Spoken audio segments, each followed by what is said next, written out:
Always sit in front. If you don't deserve it, let's always sit in front. Just take the chocolate again. See. I always like to justify things. I had a run this morning, it's okay to eat chocolate. I don't mean you exercise and you put back what you got out of it. Just physics alone.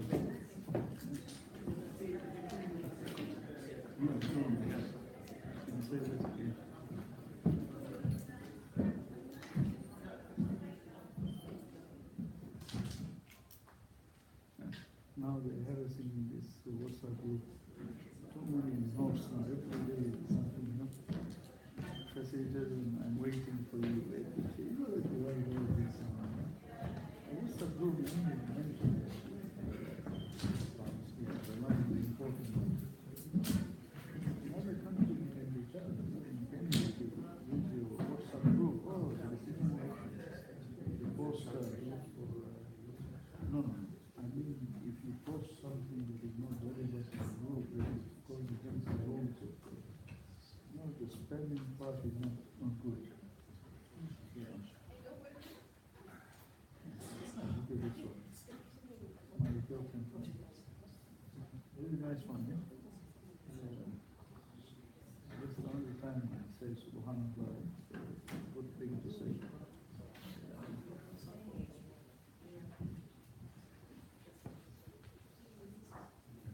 I really like the north of your country. I feel it's very comfortable, it's not full of culture.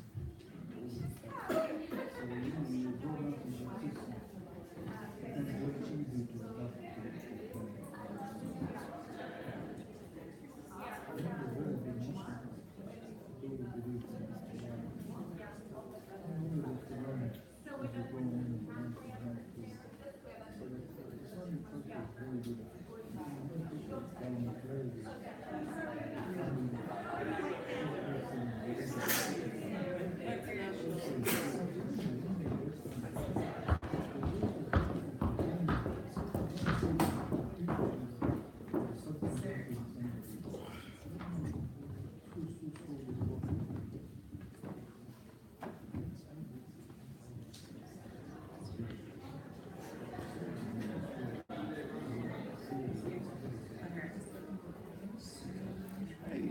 How are you, my friend? This is South African name, yeah? Very nice name. No, not the name. I mean South Africa, 2 years. And I love that name. I was watching this video. Yeah. Big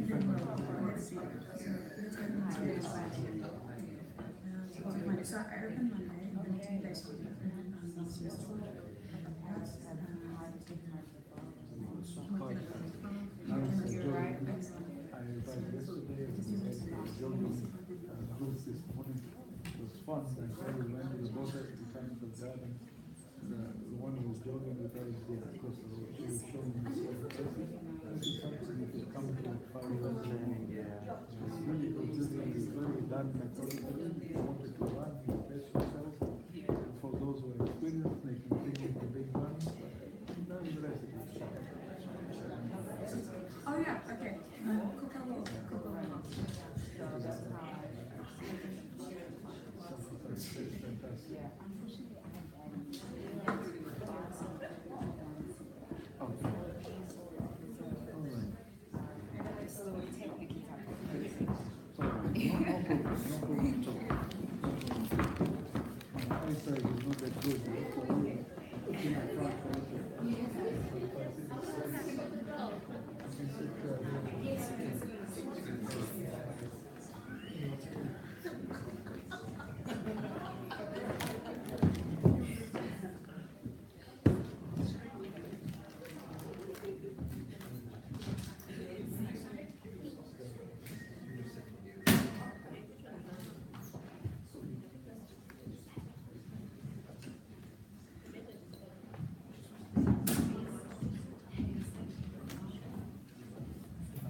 How are you, my friend? Nalala vizuri. Namshukuru Mwenyezi Mungu bwana. Ndio. Sawa sawa.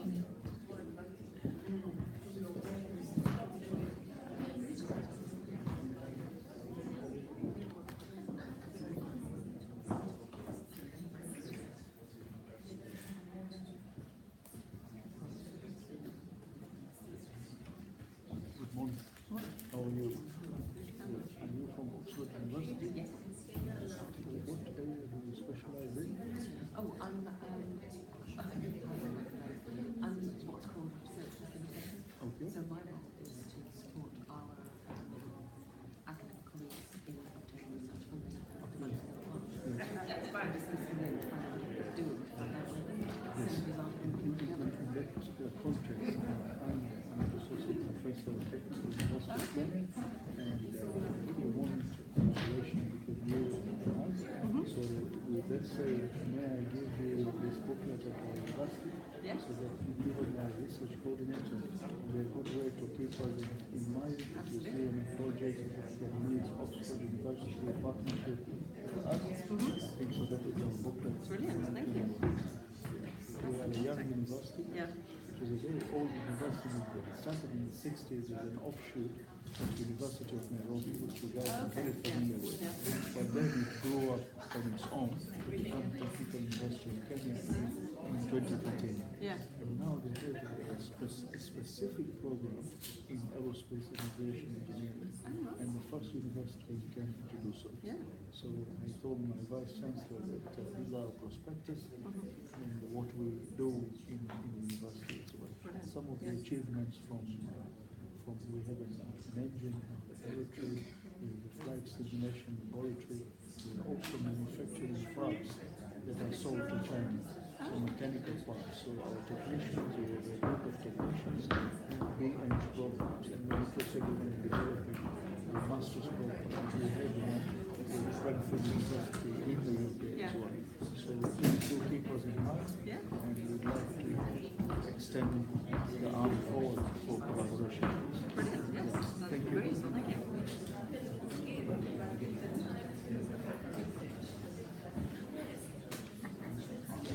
And please do visit us at Technical, beautiful town. That's our Vice Chancellor, Professor Francis Agor. That's our Okay, yeah. That's our Vice Chancellor. So we told him, giving you permission to go, but you've got to try your best to market it. Absolutely, yeah. You're not going to enjoy it. No, exactly. I guess I'm not posting too many pictures on Facebook, Yeah. because I have them as a friend there, Ooh. so you got to be careful, you know. Yeah, The guy's absolutely, that could be taking, enjoying himself there, you know. Yeah, having too much fun. Yeah, too much fun, you know. Yeah, there he is. That's our vice chancellor, Ah, yeah. Professor Francis. They just this is the TOK to make parts to China, so 10 million Kenyan shillings worth. So it's an impressive number. We're really moving forward in terms of growing our country and so forth. Yeah. Fantastic stuff, I guess, here. And these are our labs, as you can see. These are the old lathe machines. And, Oh, yeah. so our electrical is very good and so forth. And this is our motto, education and training for everyone. So we are trying. Thank you.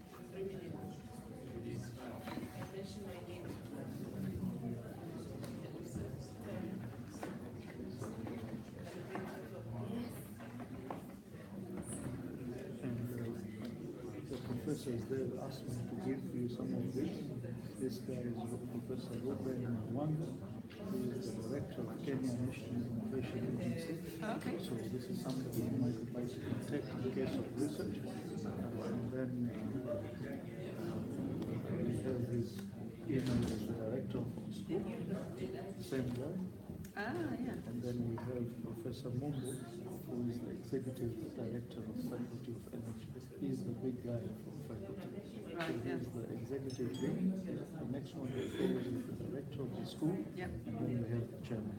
Right. So this is also asked me to give his status as well. So should you need any copyright project with the EU, you need partners, he is the director of the school of the process, and sincere ask me to disseminate some of these learnings. Okay. So let's please keep them in the loop. Yes, absolutely. Awesome. Thank you.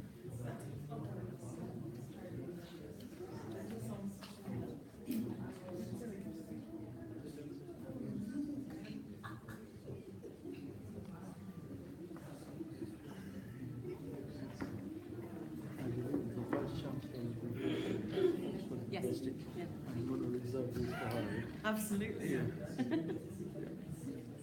I think that's another great person to give it to. I think here.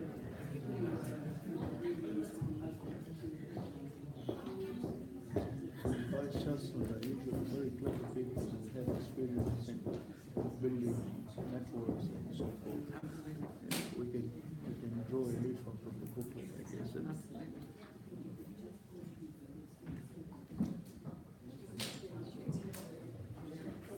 it's amazing. I gave you other people's cards, but not mine. Because I keep on networking too much. I think excessive networking, all of them are. They've all gone. Yeah, you give me business card, but where is yours? You know? But can I write down something about my information as well? Yes, yes. That's the thing. I want to keep it all together. Maybe I can write it here. Yeah, and write it down for you. Thank you very much.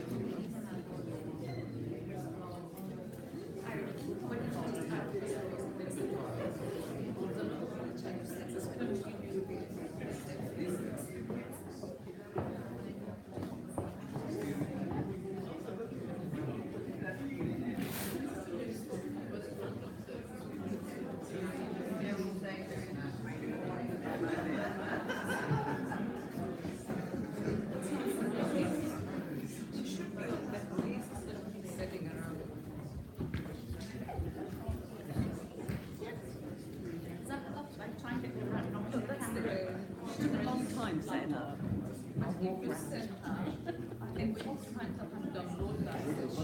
No. She's now, she works still. She works in international strategy. You're right. Yes, I am. Oh, somebody got the memo about the colour scheme, didn't they? No. Banana yellow thing. Oh, okay, yeah.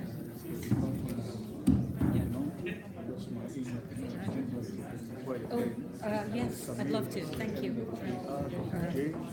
I don't know why. That's quite, that is such a nice sort of. Yeah, my English teacher used to get a crack at it all the time. So always had to, she had to pronounce it quite eloquently. Yeah. Of course. You need to get in touch with me for projects, some things doing this you can also share with her. Yes. Yes, we know doing so. In fact, don't knock it over. Oh, yes. I thought that was you doing it. Move that out. It's a clever idea, isn't it? So. Yes. You're supposed to be the coordinator, not me. Awesome. That's why I'm. I really wanted also to, after the game, the semi-final, they also played some good football. And they had the game until the 70th minute. And then they decided to play rubbish football. Oh, they just fell apart. They went Psychologically, they let the sleeping lions come back into the game. Yeah. 70 minutes left the game. So To meet in Tristan. okay. Well, would you prefer? Let's go into the room. But we come to research so people support and the academics. Yes. So in that sense, in terms of particular things you might want to look for. Yeah. The learning economy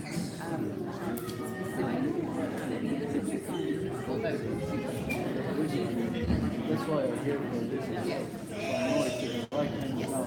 Absolutely. I'm going to give this to Tristan and then you will both discuss it later on.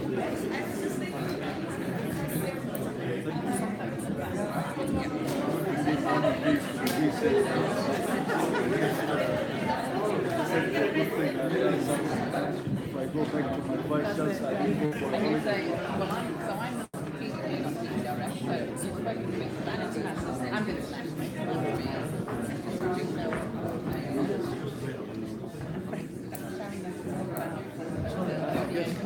Than anybody else. So I guess I spoke you to all can right. just go to the pub.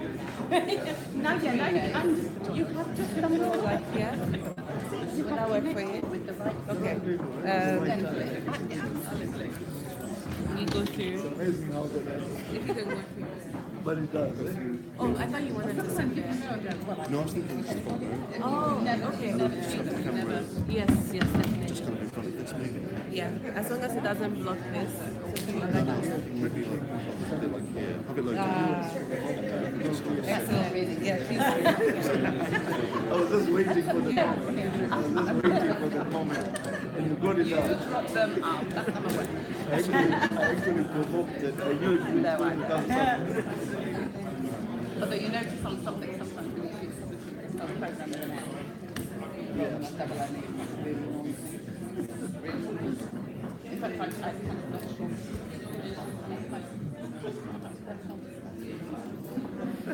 And they use Oh no, don't start commenting. Don't start. That was the best, maybe the best technical. Absolutely. And then we got pieces of tape when it came Yes, so you have to write in British English. The program is to be double F. taking a photo of it. I don't know what you want. Okay, yeah. So we took a photo of it.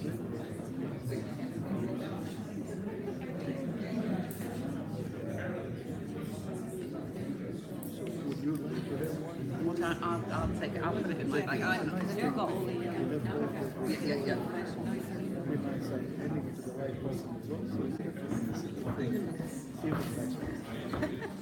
And at least I have to make sure all of these are wrong. Rather than see me coming back with them and saying, oh, the guy went for enjoyment or Exactly. What was the answer? the holiday or something.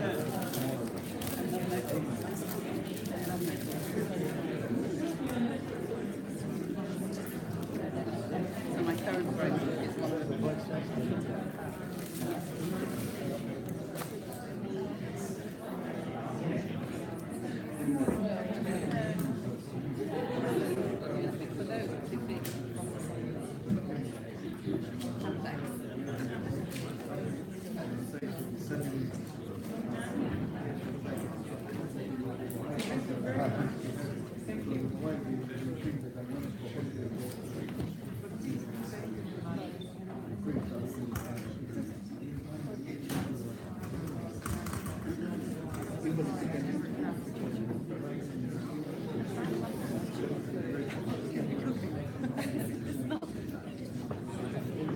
well, it's on the yeah, no. We went camping. When the starts with the emergency it's less relaxed than it was.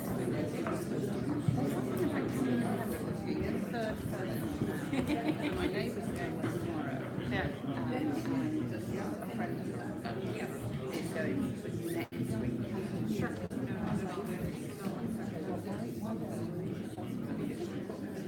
It's interesting actually, because it's not been that memorable. And it is very like but Cornwall 40 years ago in the tourist destination.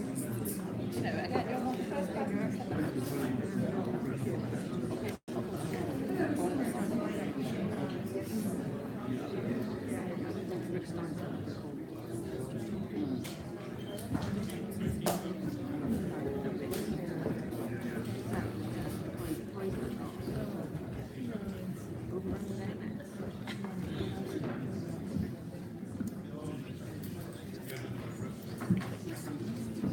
Well, good morning, everybody, and welcome. So, I first of all must apologise for the weather. I know everybody who comes to the UK looks forward to British weather, that it'll be cold and rainy and grey, pretty much any time of the year. It's normally guaranteed, but something's gone terribly wrong this year, so I can only apologise. I want to welcome you to Oxford, but specifically to Pembroke College. Pembroke was founded, I think, in 1624, I think. So nearly 400 years ago, but that of course makes it quite young for Oxford, because Oxford, there's a little bit of debate when Oxford originally was founded, but normally settled on around about 1096. And it's the oldest university in the English-speaking world. We have to add English-speaking world because unfortunately there's some pesky Italians founded one a little bit earlier in Europe. But when my colleagues in Europe become too proud of this, I always like to remind them that, of course, the oldest university in the world, which is still functioning, is on the African continent. It's at Caroline in Morocco, founded 250 years before Oxford. So we're a relative newcomer in Oxford. So welcome everybody. I know many of you. I've spoken to many of you either on Skype or telephone or in person over the last couple of years. For those who don't know me, my name is Kevin Marsh. And I'm particularly personally excited about this meeting because it brings together the two halves of my life. I spent half of my life here in Oxford working with a fantastic team of colleagues in the Africa Oxford Initiative, and the other half of my life in Nairobi at the African Academy of Sciences, working with an equally fantastic group of colleagues, and they're all brought together for this meeting. So at a personal level, this is a wonderful meeting for me. I don't want to say too much about the meeting, just in brief, the purposes of the meeting. Some of you may wonder why have a meeting of the affiliates of the African Academy of Sciences in Oxford. I thought I would be asked that a lot. Surprisingly, nobody has challenged me with that, but I'll tell you the reason anyway. And it's to do with the fact that we had the opportunity in Oxford, through funding which comes from the British government to UK universities, to obtain the funding for this meeting from what's called the GCRF. Which many of you will have heard about. This is a large initiative to support work on, essentially work on the SDGs. And that really gives us the theme for this meeting, which is tackling the development challenges in Africa. But it was very fortuitous for us that we were able to make use of the access to these funds and hold a meeting in Oxford. But it wasn't entirely accidental, because one of the main aims for the Academy and for the affiliates is to increase networks. I think one of the great challenges, which many of you will be very aware of research and scholarly activity in Africa, is the relative difficulty, compared with in many parts of the world, in forming collaborative networks for a whole set of reasons. Some of them to do with geography, some of them to do with funding. And so I think one of our real aims of this meeting is to take advantage of being able to hold a meeting in Oxford, to bring you all, firstly, to meet each other, because this is the first time the affiliates have come together as a single group, but secondly, to form networks and collaborations, not only in Oxford. We're certainly not narrow about this at all. Throughout the meeting, we'll have colleagues from our sister organisation, I have to say our elder sister organisation in Cambridge, Africa. And similarly, I know many of you are planning to stay and make use of the trip to visit other collaborators in London and elsewhere. So the aim is not simply to sort of focus on Oxford, but to focus on the whole idea of international networking, collaboration, both internally between each other across the continent, but also with colleagues here in Europe. So they're the main purposes of the meeting. I'm not going to say any more about that because my colleague, Professor Nelson Torto, will talk about the Academy, and my other dear colleague, Adam McKenna, will talk about APOC, so they're leaving me nothing to do in that sense. So what I have to do now is to introduce and invite our Vice-Chancellor, Professor Louise Richardson. I'm not going to go through everybody's biography.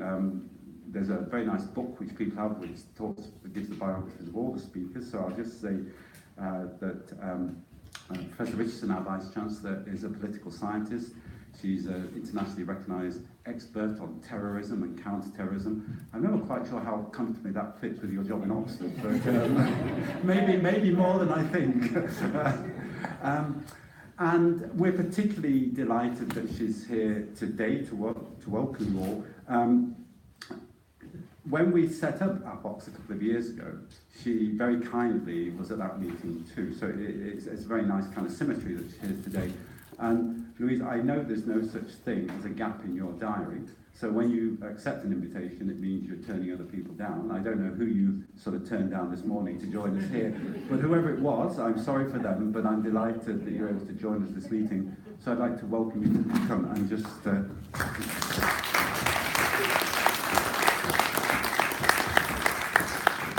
you very much, Kevin. I'm absolutely delighted to be here. And before I begin, if I could just express on behalf of my colleagues across the university our appreciation to Kevin and his team for organising this gathering and for being the driving force behind this whole initiative here, which is very important to the whole university. I'm not going to tell you who I turned out to be here, but I'm very, very glad to be here. But I would really just like to welcome all the affiliates of the African Academy of Sciences and colleagues from across the university, as well as guests from a number of organisations, not least, as Kevin has mentioned, Cambridge, Africa. A great deal of fuss is made of competition between Oxford and Cambridge, and we're delighted to be competitive on the sports fields, but actually on all the issues that matter, we collaborate very closely indeed. But I would also like to offer a special word of welcome to Professor Nelson Torta, the Executive Director of the African Academy of Sciences, and to Professor Berhanu Abegas, who was previously the Executive Director of the African Academy of Sciences, who I had the great pleasure of meeting back in 2016. Now, the aim of the meeting is both important and timely, being focused on Africa and the Strategic Development Goals. The SDGs are global goals relevant to all countries, and Oxford, as a global university, has extensive connections and collaborations across the world, seeing ourselves very much as a global university. But we do have a particularly special and long-standing commitment to engagement with our partners across Africa, and more generally in the global south. This initiative is not one that I'm simply asserting because it's polite to do so at a moment like this. We have just recently completed drafting our strategic plan for the next 5 years, and this initiative, or this goal, is very firmly in that plan. So against this background, Oxford has a deep engagement, as I mentioned, with colleagues across the African continent. Now, many of you will probably have heard of our partnerships in the area of health, including Oxford's 30-year partnership with the Kenyan Medical Research Institute and the Wellcome Trust in supporting an internationally recognized research program based in Kenya for working in many African countries. We also have other long-term partnerships in many countries around infectious diseases, especially malaria, TB, and HIV, but increasingly also in non-communicable diseases. But Oxford's engagement with Africa goes well beyond health. In fact, spans almost every academic discipline, from humanities to social sciences and economics to engineering and even astrophysics. And the Africa-Oxford initiative, when launched in 2016, the idea was to provide a single platform to bring together all these initiatives. As you know, a large, diffuse institution like this, we often have the experience of meeting colleagues with interests similar to our own, only where we're in other universities. So this idea is to bring together everyone across this very devolved, large institution that is Oxford, who share an interest and are working on Africa. To date, the AFOX database has active collaborations with 125 institutions in 36 African countries. And the number is increasing all the time, and I look forward to seeing that number grow, both in number and in quality. As I mentioned, I opened the what was called at the time the soft launch of the AFOX in October 2016, which brought together research leaders from across Africa with colleagues from across the university. Now, the idea of a soft launch is unusual in Oxford. Usually we go for one-off, high-profile launches. And I think this approach is symptomatic of the philosophy underlying this whole initiative. This is intended to be a real partnership, an equitable partnership that we co-create and co-develop as we go along. So this same philosophy is evident in this current meeting, which brings together emerging research leaders from across the continent to meet with each other and colleagues from Oxford and elsewhere to focus on the challenges and on the opportunities in Africa. And certainly those of us who follow the news have been following with considerable interest, and I think it's fair to say concern, for example, the election in Zimbabwe in the past few days. Also been following the movement across South Africa when women across the country have been mobilising to oppose gender discrimination. And also delighted to follow Google's recent announcement that Nigeria will be the first African country to have public free Wi-Fi. So Africa, as we know, is going through exciting transitions, politically, in health, in demography, but also socially and economically too. And these will not only shape the future of the continent, but they will also have a major impact on the world as a whole. Africa is a unique continent in sharing a single 50-year vision. I've just spent the past 2 years trying to get everyone in this university, I'm still working on it, to share a single 5-year vision. So the idea that this whole continent could get 55 countries behind a strategic vision is really quite spectacular and admirable of the future Africa wants. It's explicitly recognizing that achievement, that this vision depends critically on building knowledge-based economy. And this in turn highlights the importance of strong academic cultures and infrastructure to provide the evidence base to educate the leaders and to foster a spirit of innovation.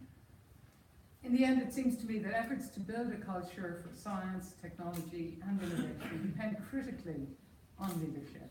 And so it's for this reason that meetings like this are so enormously important, and also for this reason why Oxford University is really excited to be a long-term partner and very proud to be part of this initiative. So welcome to this meeting. I hope it proves enjoyable, stimulating, and productive. And do enjoy this wonderful English weather while you can, because odds are when you come back, it will be very different. So have a wonderful couple of days. Thank you.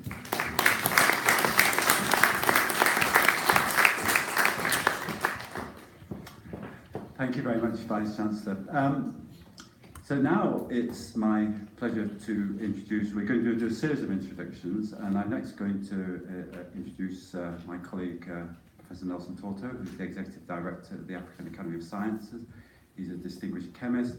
He's been a professor at the University of Botswana and at Rhodes University. He founded BITRI, which many of you will know about in Botswana, and many other things which you can read about in his biography. I first met Nelson when he came to the Academy a few years ago, and I've subsequently got to know him much better since he took over as the Executive Director. The one, but I think, very noticeable thing about Nelson is that he's a man who likes to listen. He doesn't talk very much. He listens and then he acts, and always acts very decisively. This morning we persuaded him to break the habit and talk for a few minutes at least to tell us something about the Academy, of which many of you are affiliates. So Nelson, it's a real pleasure to have you here in Oxford and to introduce you, to say a few words to us.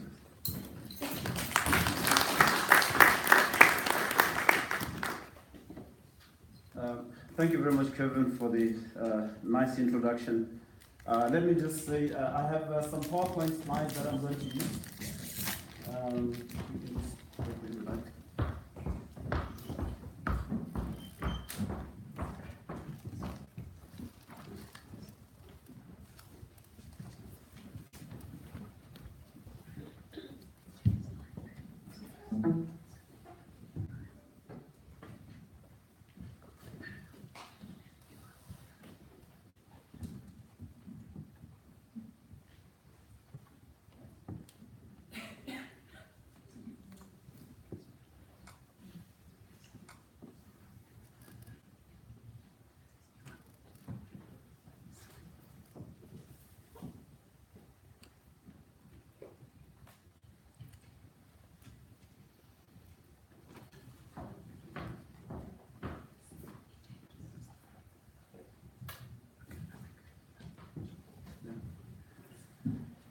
Thank you very much once again, Kevin, for the introduction. And it's quite interesting, isn't it, that one sort of replaces a person in a job, and they have to give a presentation in the presence of that individual.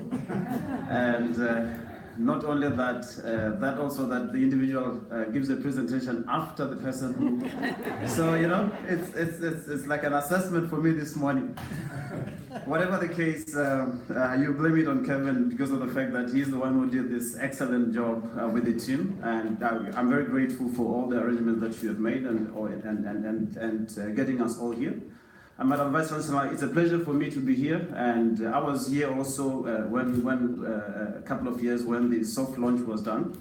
I remember we were in London, and Kevin put us on the bus, and he said, no, you have to go to Oxford before you go back to the continent. And I'm glad that this is my second, but much better opportunity for me to be here at Oxford, simply because of the fact that now I have taken the responsibilities that Behanu did take over during the other time. So what I want to do this morning is I want to quickly just go over a few slides. I wasn't very sure who was going to be on the audience besides the affiliates. So, some of the information might be repetitive, but I just thought I should give you the highlights in terms of who we are as an academy and what we do. So, as you might know, we are a Pan-African Academy of Sciences. We are the only Pan-African academy in the continent, which gives us a very unique position. We are based in Nairobi. That's where we have a headquarters agreement with the government of Kenya. But in terms of offices, we've got 5 regional offices which are based on the geography of the continent, simply because of the fact that in those areas, that's where we have the vice presidents who take really care of the business in the different areas of the continent. So as an academy, we have what we call a tripartite mandate, where the first thing that we focus on is recognizing excellence. And we are here, obviously, because of the fact that we recognize the excellence not just of Oxford, but of our affiliates as well. We provide advisory and think tank functions that shape the STI terrain in terms of the continent. We work quite closely with our African governments. And we also are heavily involved in the implementing of key STI programs. And so what I want to do is just to focus on these 3 and sort of articulate some of the activities that relate to what we do in terms of our mandate. And of course, I'll highlight some of the key programs that we have that I feel that are making impact, and also where there are opportunities for collaboration and partnership. So I think the colors are not very friendly to the lighting, but we'll yeah.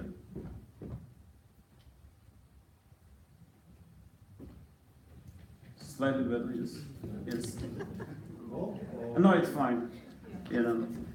So anyway, so as I said, the first component in terms of our mandate is recognizing excellence. So in terms of recognizing excellence, we've got different scientific clusters that we use to look at different African and non-African scientists in terms of their contribution to the world. And they go through a review process after nomination. And once we have gone through the review process, obviously the evaluations are done, and eventually someone is made a fellow of the academy, or they're made an associate fellow, or as it is in the case of the affiliates, they're made an affiliate fellow of the Academy of Sciences. We have got quite a number of fellows. In terms of our register, we've got 396 fellows in total. But in terms of those who are active, we've got about 370 who are really responsive to email and WhatsApp. And we hope this is going to improve. And I think the one unfortunate thing that we display is that we don't have as many women fellows as we should. Even though this year marks a totally different change, because we have got more than 50 women fellows who are nominated. So I'm looking forward to us doubling that number of women fellows, because I believe that there are a lot of distinguished females on the continent, as well as some based in the diaspora. And as you can see from the colors, there are countries where we still don't have fellows. It's quite shocking, in fact, in terms of countries like Namibia and Angola and Libya, for instance. And we're hoping that very soon all these gaps are going to be closed. But this is thanks to the work that Behanu did in terms of driving the fellowship. One of the things that we do is that we recognize excellence in terms of leadership, and so this is a typical example. We have what the former president of Nigeria, Obasanjo. Obasanjo, I think, is one of the key friends of the academy in terms of what he has been able to do for us. Nigeria is the only country that has given an endowment fund for the African Academy of Sciences of $5 million, and really you cannot really get that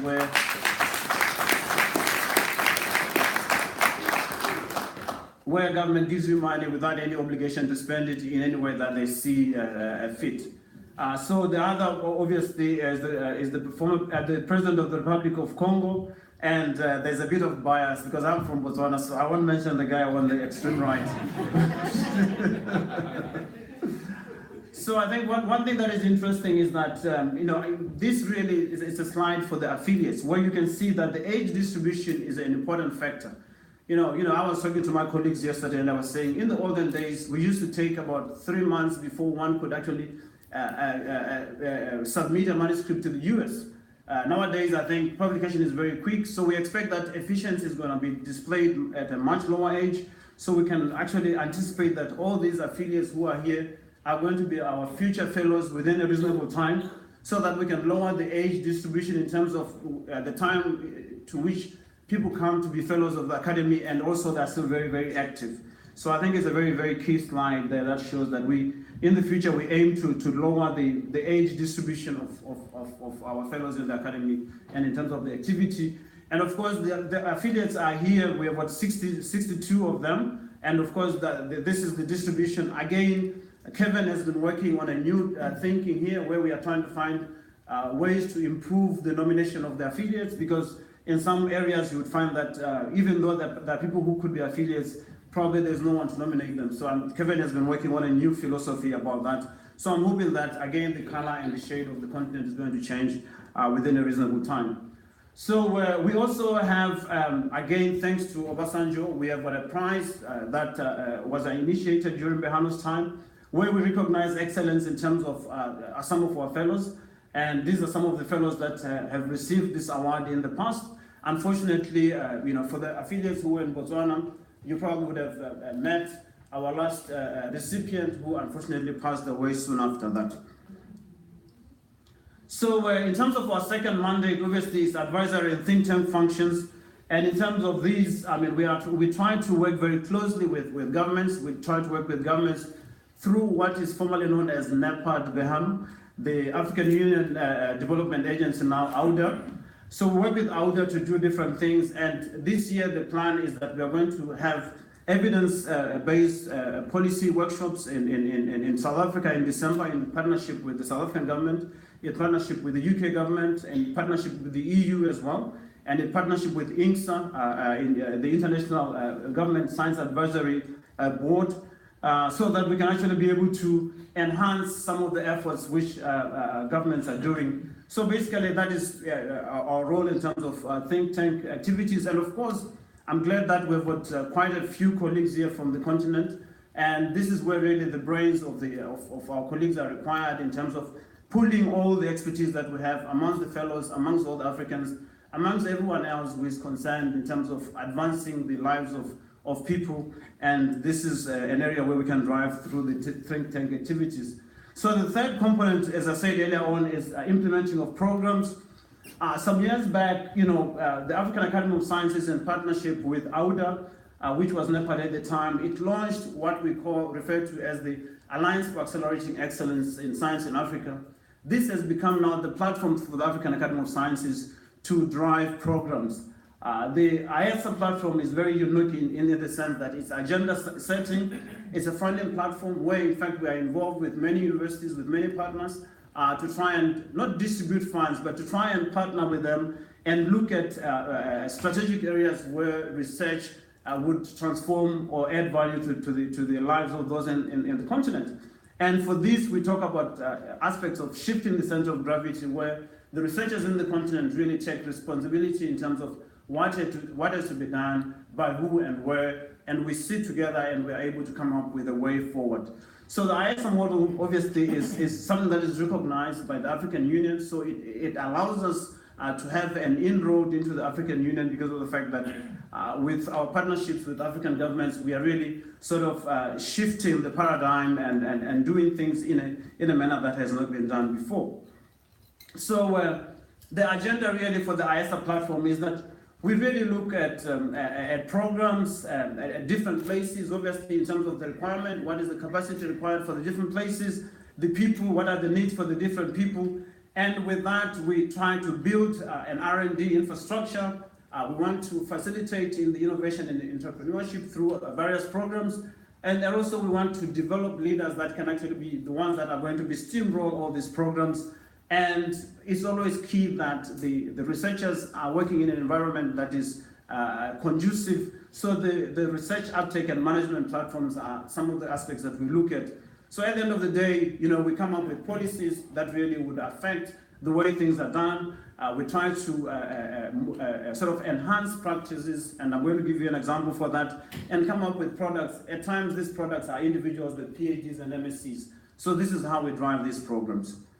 Some of our key programs that we have in terms of the area of building of R&D infrastructure, development of excellence in leadership training and science in Africa is one of the key programs where we are in partnership with Wellcome Trust. This is a $100 million program over 5 years, and we are in the 3rd+ year now, where clearly we are going to produce thousands of PhDs, thousands and several masters and several people that go through the different programs. Obviously, it's not sufficient in terms of the need that Africa has, but I think it's a beginning, it's a start. And we also have the H3 Africa program, Human Hereditary and Health in Africa, obviously addressing the issues of genomics and trying to see how this can be used in terms of addressing the issue of disease. I just want to highlight here that without actually going through this program, that we have got a footprint in the continent as the African Academy of Sciences. I think we are operating in more than 46 African countries. And there are all sorts of different things, culture, borders, and rules. But we are in Mali, in Senegal, we are in Cote d'Ivoire, we are in Ghana, we're in South Africa, Zimbabwe, Kenya, and Uganda, where clearly many of our people are driving aspects in different areas of medical and other types of research. And even though the map is not very clear, what I wanted to illustrate here is that our programs really promote intra-Africa collaboration, whereas ordinarily, I don't say it's a bad thing that we are here at Oxford, but we also want to see a lot of movements within the continent. And this is something that is coming out quite strongly from our programs, and I'm very proud of the efforts that the team is making in driving this Africa-centered initiative in terms of research. So in terms of, again, the H3 Africa programs, you can see that we've got one in the Gambia where clearly there are at least 3 African countries that are participating. So again, our programs promote the collaborations amongst the African researchers because obviously they share experiences and it's quite important in terms of driving this and building the requisite capacity for Africa to be responsive to some of its challenges. So Grand Challenges Africa is also one program that we are in partnership with the Gates Foundation. We have worked with Grand Challenges Canada, where clearly this is a program that drives innovation in the continent. We want simple ideas that have got transformative impact in terms of society. And in the last year, we awarded some grants, and you can see the type of projects that come. Simple diagnostic tools that really transform the lives of the common person in terms of their well-being. So I just thought I should give those as an example. We are working now quite closely with the government of Rwanda, where I'm hoping that in the coming weeks or months, we are going to have a Grand Challenges Rwanda that will be launched. So we also have postdoctoral fellowships and where we are supporting and developing leaders, and I'm glad that our affiliates obviously are here. I think one of the key signature programs of the Academy in the past during Behano's time was a circle, which was on climate impact research, and this program now is on its tail end. And also the ISRIS program also was another initiative where we were trying to look at postdoctoral training. But I think recently the affiliates would have noted that the African Postdoctoral Training Initiative was launched. This is a key program where we are in partnership with Gates and NIH, where now there's an opportunity for people to go and do their postdoc in the US for 2 years and then come back to the continent, still supported by the program. And of course, the FLAIR, which is our very new baby with the Royal Society, again, where we are promoting the development of African leaders in research, where research is conducted entirely on the African continent. So these are some of the programs that really excite me and give me the positive expectations in terms of us building the requisite capacity in the continent.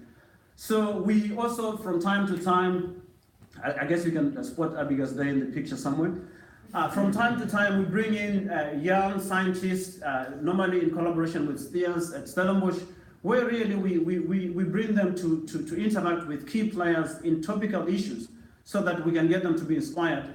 And this is a typical one where cell therapy and regenerative medicine was one of the topics of focus. We've had others in terms of this series, and it's something that really we try to do to bring our young scientists into the right mode of thought. As I head to my conclusion, I just want to say that in terms of the research infrastructure, I think one of the key things that we try to do is obviously to try to impact on the way things are done. And one of the key aspects really is the issue of financial due diligence. In the continent, sometimes people are not necessarily in a position where they can prove that they're in a position to host funds from outside. So we have introduced a standard which we call the good financial grant practice. It's slowly developing or evolving into a good financial practice standard, simply because of the fact that we are now in discussions with the government of Rwanda, where clearly I was totally shocked, because we initially thought this standard is ideal for universities, for research organizations, but suddenly in Rwanda they want to adopt it for the whole country.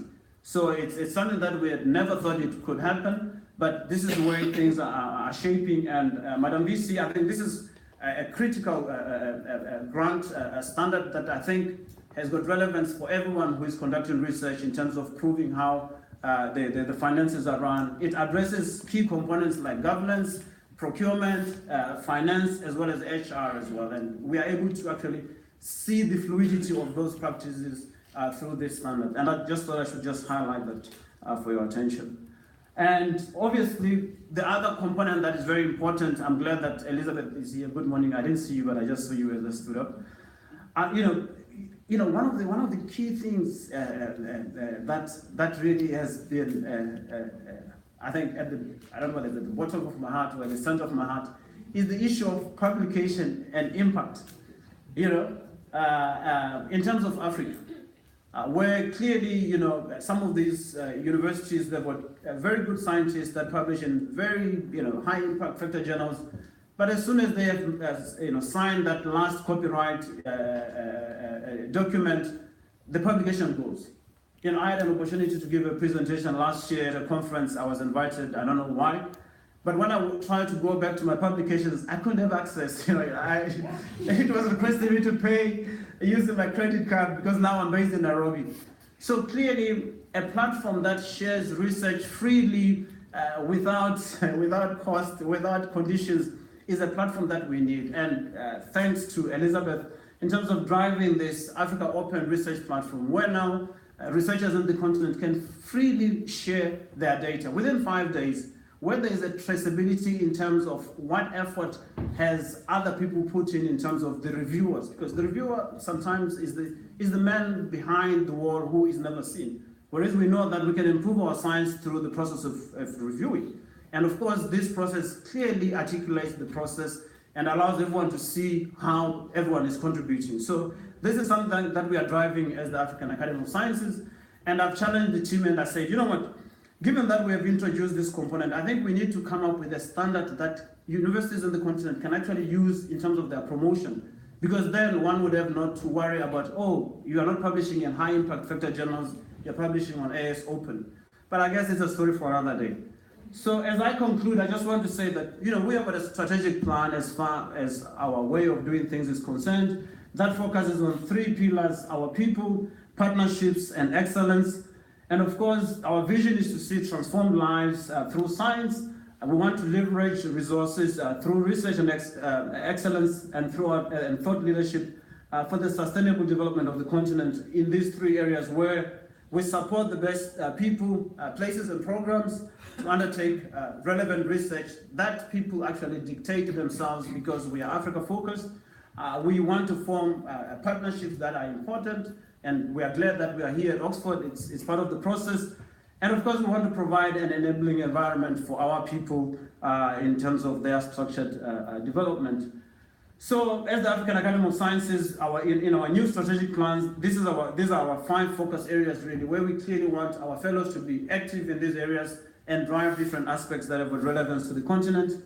And as I conclude, I just want to say that we've got different thoughts as the Academy, but obviously we want to see transformed lives. We want to demonstrate empathy when we are dealing with people we are dealing with.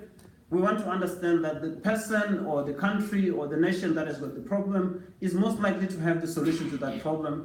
We want to practice the spectrum of independence, where we should accept that even though we don't understand how things work for someone else, they do work anyway, and we should respect that. And through that, we want to remain engaged as the African Academy of Sciences. We want our partners to be part of us. We want our affiliates to be part of us.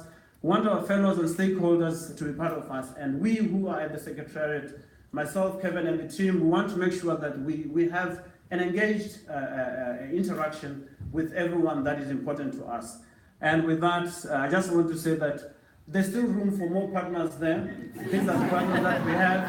And thank you very much for your attention.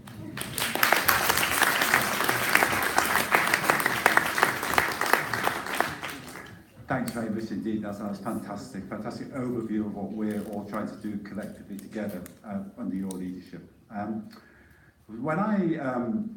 I think some of you know that although I've theoretically been at Oxford for about 30 years, until about 4 years ago, I think I probably only spent a few weeks here because my work was based in Kenya.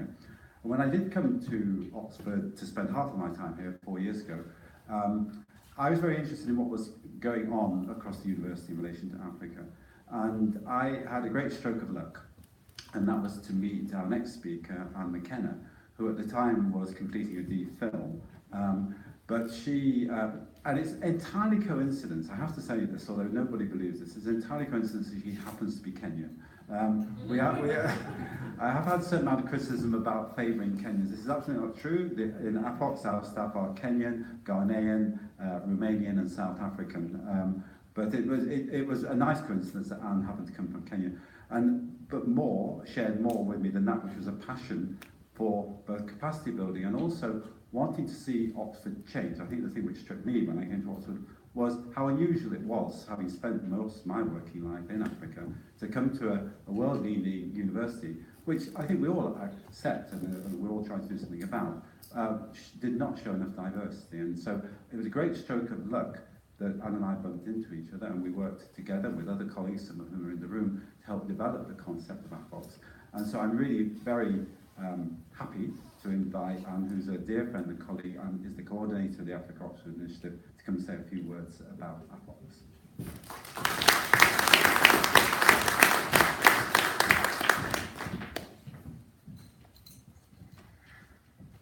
So it must be incredibly daunting to go after your boss's boss and to have them both in the audience while you speak. I am not showing any signs of fear right now.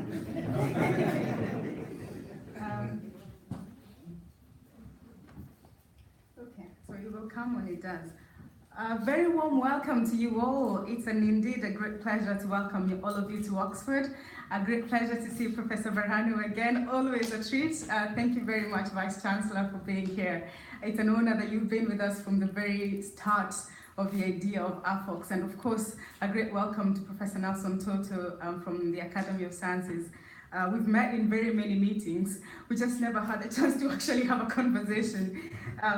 So a warm welcome as well to the affiliates of the African Academy of Sciences, our Oxford colleagues from all the divisions, and of course our partners who are here present.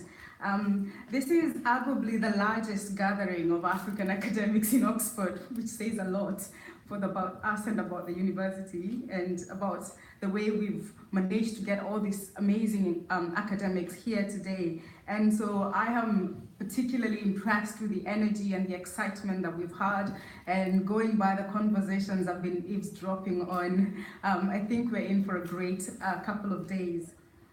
So I remember when we were going to buy stuff in the market, and our parents would send us and give us a list of 3 things, and you would sing it all the way to the market and sing it all the way back, just so that you don't forget and get a working when you get home. And I want to remind you of this one figure that I hope that you will keep in mind as we continue with our conversations throughout the next 3 days. 4,166. 4,166 at all the days we have until 2030. That is the amount of time we have to banish a whole sort of problems and to be able to galvanize the resources that we need to develop the technologies, to build the capacities, to be able to achieve these 17 very ambitious goals. So that's about, between now and then, Africa's population would have risen to about 1.68 billion people, and that will be accounting for about 20% of the world. So basically, we need to wipe out poverty and hunger, fight inequality, build sustainable cities, provide affordable energy access, save the oceans, eradicate diseases, tackle climate change for 1.68 billion people in slightly over 4,000 days. Piece of cake, right? It can't get that hard, can it? And I think I struggle with what this means. It probably means that I need to sit down right now so we can get on with it. But just before I do that, I think there's a couple of reasons, there's a couple of things that make me believe that this is not as daunting as it may sound. When we set out to set up AFOX, as Kevin has said, and I'm very glad that the Vice Chancellor did my job for me and introduced you all to AFOX already. When we set out to do this, we didn't anticipate how much would have changed within 2 years. And just 3 weeks ago, some of our AFOX members were involved in the inauguration of a 64 meerkat telescope in South Africa. I'm sure you've heard about this. And this is a precursor telescope for the square kilometer array. This is work that has been built and operated within South Africa. Within 10 years and millions of dollars later, this is work that is going on, and the meerkat telescope is now producing remarkable images and giving us an unsurpassed view of the center of our galaxy, all happening in the continent. Just this year, I was in one of the Delta programs, Ideal, and I heard of the work that they've done within just 10 years, alongside, producing high-quality, impactful healthcare research that has gone on to transform global health in the continent. They've also educated over 50 master's and PhD students who've gone on to build their own labs and educating even more, and the ripple effect is just beautiful to watch within just about 10 years. And of course, as Nelson has said, the work that AISA has been doing as a whole, and we're really truly honored to be working with the African Academy of Sciences, not least because we have to share Kevin's calendar, which is quite difficult, trust me. But the work that the Academy has done in the last couple of years has really been incredible to see the scientific breakthroughs that are coming from the continent, how that has been accelerated, and how the entire research landscape has completely shifted within just a few years. So it's not as daunting as it may sound. And in just under 2 years, and without wanting to toot our horn, AFOX has moved from just an idea between a few academics who are interested in Africa to an organization that has awarded about 95 travel grants to fields across the field, from secession nationalism in Nigeria, to Ebola crisis in Sierra Leone, to epilepsy in Zimbabwe, to vaccine development in Kenya, across the globe. And we've been incredibly impressed by what we've seen come out of these travel grants. We've also awarded 17 visiting fellowships. Some of our fellows are in the audience somewhere, and I do hope that we get to interact with them. The kind of excellence that they are bringing to Oxford and sharing with our academics here has been absolutely brilliant to watch. And I hope that you get to interact with them and really learn from the work that our visiting fellows are doing. So what underpins all this work, really? What underpins this is, I think, the power of strategic, equitable, and sustainable partnerships. That is what AFOX is about. I believe that is why we are all here today. And I believe that's how we're going to get there in these 4,000 days. So the kinds of partnerships we're talking about are those that cross geographical barriers. They're those that are interdisciplinary. We all bring what we can bring to the table and share with each other and see what synergies we can develop from that. We've seen the power of this from the clinical research network that was recently launched, that seeks to earlier respond to disease outbreaks in countries like Sierra Leone and so forth, where disease outbreaks are not, where the healthcare system is not as prepared to handle disease outbreaks. We've seen the development of bespoke doctoral training programs across the universities in Ghana, working with the continuing education and the education department here. We've seen a lot happen when great minds sit across the table from each other and work towards mutually beneficial targets. And I do hope that this is what will be coming out of our conversations in the next few days. So I want to invite all of you to hit a pause on those assays that you need to optimize, on those transcripts that you need, on those interviews that you need to, to transcribe, on those hundreds of, exam scripts that I know you have to mark. Probably also hit a pause on all the work administrative work that you need to do within your institutions, and just take this time to fully engage with what the Sustainable Development Goals are, and what they mean for us, and what they mean for Africa and her people. I want to invite us all to take this as an opportunity to position ourselves as active drivers of the development that we really truly yearn for in Africa. And I would like to invite us all also, regardless of which discipline you're in, to be able to situate and align your research to meet these needs and the targets that the continent has put in place for itself, and indeed the goals that have been set forward for us for the entire world. So, remember the number?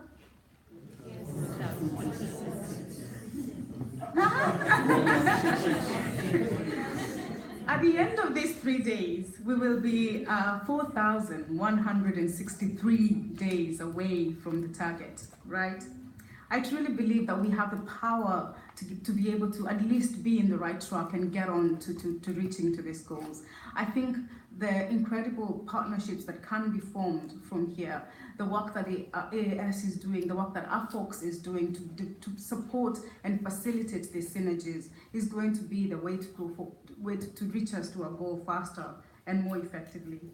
So let us ignite our passions, let us try and leverage our collective expertise, and let us take the time today, throughout the sessions that we will have in the next 3 days, to build those partnerships that we need, those meaningful networks that will be able to get us to our goals much faster and much more effectively.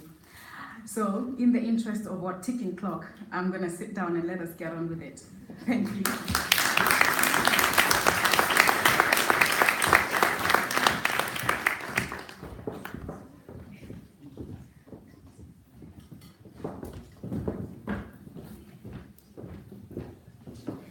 Thanks very much, Anne, for a fantastic talk.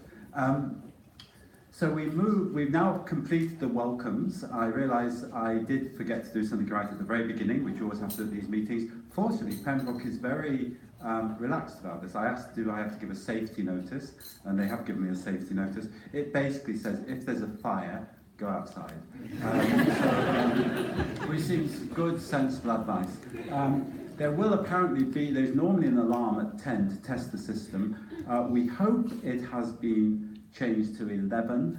Should it ring at 10, we are allowed to ignore it, but we hope it's been changed to 11. And the other normal sort of announcement I realised I should have given at the moment is, please everybody do make sure your phones are on silent. So now it's a really great pleasure, and I must say I hadn't realised until Nelson pointed it out about the fact of putting Nelson to speak before Bahanu. But Nelson, I think you passed your assessment. I think it's fine. It's a really great pleasure to introduce another dear friend and colleague, Bahanu Abagas. I won't go through his biography, you can read it. Suffice to say, he's an extremely distinguished chemist. And Bahanu, I hope this won't embarrass you. I should have asked you before, but I'm going to take the risk anyway.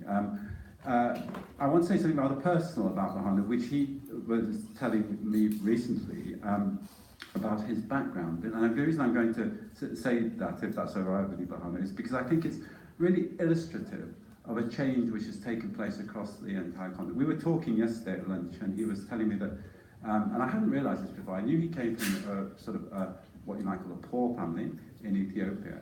He came from a family of 12, and African colleagues in the audience will understand why I say this. same father, same mother.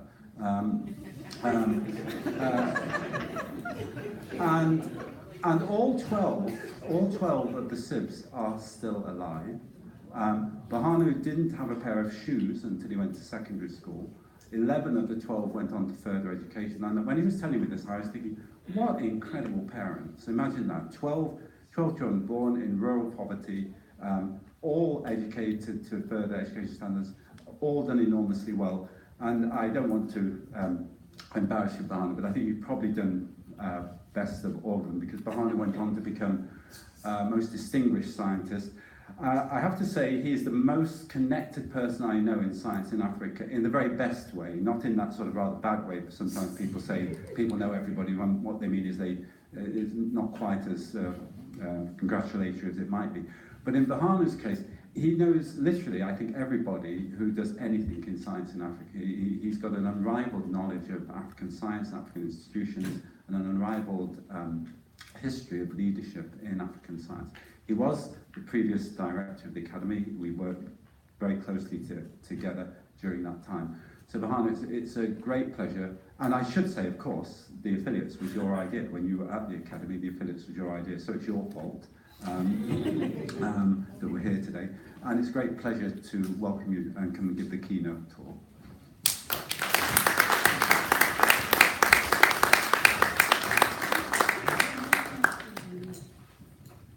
Thank you very much, Kevin. It's really a pleasure to be here. Ladies and gentlemen, I was here maybe 2 years ago, and I also gave a talk like Nelson did. I was of the opinion that I found the Academy way down there, and I brought it up and up and up, and 6 years later I left. Only had no clue how much better it would get.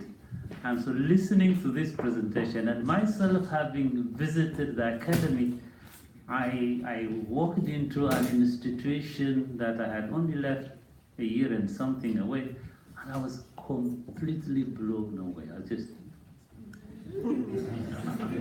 It was unbelievable. So one of the really nice things is to find that the Academy is in better hands, much better hands, and that's the only way progress can be made in the future. Yes, and his leadership, but what really is that leadership providing that enabling situation for everybody that are working with him. It's been a special pleasure to meet Kevin as I was perhaps about to find my way, which way to go. And you know, whenever I meet Kevin, I sort of wonder whether he's African or not African. And, you know, the colors don't matter anymore now. And so it is good to have somebody like you who really fit in, knows the environment, and have that global thinking, the broad thinking, which I think is very helpful. It's been a joy to work with you. When I agreed to speak, and he said, give me a title. I don't know why I gave this title. And thinking about it, I said, well, I'll keep the title, but I'll change the content. Change the content in recognition of who is here, in recognition of the audience, and to make it really relevant. So what I thought I would do is I will deal with the issue of higher education, but also really look at other things that are important. Changes are happening in the continent. Some of these changes, in fact, you feel them almost every day, every minute. You know, what was it, 4,166, or tomorrow you feel something like that. So this will go on. But some changes, you don't notice them if you're looking day after day-to-day things. Some changes, as I say, are generational. You must really step back more than decades to see, my God, we were there, we didn't have computers, we were writing letters, there was no email, You know, so those things are generational changes, but generations tend to be sort of shorter and shorter. So what are some of the changes that have been happening in the continent politically? Did I move too fast? Yeah, political changes. These are the topics that are economic, higher education, there it is, higher education, science production. And because I was doing some work recently, I put this one, tenicides, arrow poisons and sweeteners. Then health issues, SDGs 3, Sustainable Development Goals number 3. What is it about? Health. Examples of innovation from young Africans. And maybe just to distill a few take-home messages. Let's move you back about 80 years, the end of the Second World War. Ethiopia, I'm from there. Oh, the only independent country. Oh, I think so was Liberia. It was since 1847 when returned slaves from the United States set up and obtained their independence from the American colonization office or whatever, 1847. South Africa had also become independent in 1910, but it fell under apartheid. And so the real independence was the setting up of the majority rule. The rest were, in Africa, British colonies, French colonies, and Portuguese colonies. Did I forget any? All right, but Germany, Italy, Spain, and Japan had lost the war. All Italian colonies were actually repossessed and distributed after the Second World War. Italy lost its colonies in the Second World War, so there were no Italian colonies. Congo was the private property of King Leopold. It was only when he died that the nation Belgium inherited, just like a child would inherit Congo. I always tell the story that Congo is divided into 147 provinces, and each province is bigger than Belgium. The other one is, somehow when these countries lost their colonies, Spain maybe didn't, because Equatorial Guinea got its independence still from Spain. So I think these big powers forgot that Spain had a little thing there, right here. So that is. So in 1960, there were 25 independent states. So you can see, and during that decade, 1960 to 1969, 18 more countries. So 60s are remembered for a number of things, the music and all of that, you know, but also it's the decade when many African countries, 18 of them gained their independence just between 60 and 69. 1963 was that famous speech, not I am the African, that's much later. So was the Nkrumah speech. And one of the things that there are quotations from Nkrumah speech here and there, you know, that you see everywhere, and no one is reading the speech, but only quoting that quotation again and that quotation again. But if you really read carefully, one of the things that he says in that speech is he justifies why Africans should trade with each other, and he also says what is the problem with trading with African countries. He said that a small country here, and then a boundary, then another. And that boundary, in fact, our new Prime Minister actually said in our ethnic arrangement, one chief actually, the same chief has his domain is partly in Ethiopia and partly in Kenya. And he said that community, they said they work together. They vote in other countries and you can't tell them apart. But that boundary is really artificial. But Nkrumah says that if you want to trade, you have different currencies. So he says you have to find a crook to change money, American money or whatever, so you can trade across two countries in Africa. So he justifies you really need to have a common currency and things like this. So that's way back in 1963. The OA was actually set up, committed for the total independence of African countries. So the last two, 1980, Zimbabwe, 1990, Namibia, And I read that Eritrea became independent from Ethiopia in 19...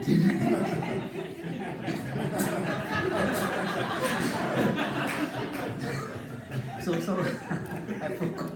Yeah. So we Ethiopia was a colonizer. Eh? so that we finish that. So 2000, 2018, 2000, after the establishment of majority rule, Africans said, there's no reason now, whole continent is independence, let's work for an African Union.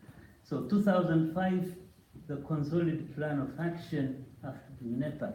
What is it called now? AUDA? Yes. That's why they are not answering. I've been writing them. Yeah, I'll readdress my messages. Yeah. So in 2007, the meeting of heads of state in Egypt, that's when they really committed. One, they intended to commit. They declared that they would 1% of GDP for R&D. 2011, there was the beginning of this still struggling Pan-African University, and 2013 Agenda 2063. So let me take you back to 1980. These red countries, the countries in red, were countries that were led by people who came as coup leaders. So you can see 22 countries had actually ascended to power with a military coup. That's 1980. So in 2018, I think 3 years ago, I may have said there are still 3. Now there is no government in Africa where the leader has come to power through a coup d'etat. There is none, 0. That I think is an achievement really. So I looked at the profiles of these African leaders. Now, 2018, I was doing this yesterday, and 10 of them are actually lawyers, and 9 are in the field of economics, finance, and public administration, 8 in political science, 7 in military science. Now, so you see, yeah. But I knew this, so who are these? And look at the 8 countries: Algeria, Angola, DRC, Djibouti, Egypt, Equatorial Guinea, Mauritania, Nigeria, and Sudan. Someone was saying at breakfast, sometimes going to this military science school, there's not many, there is a lot of learning, a lot of science, a lot of admin that is going on. So you can see that some of these leaders are okay, right? Yeah. I don't know about you. So 8 in military science, yes, 7 in military science, 6 are scientists, like the one in Tanzania. University professors, 5. High school, 3. If you count this, it's not 54. There are 2 or 3, I don't know where to put them.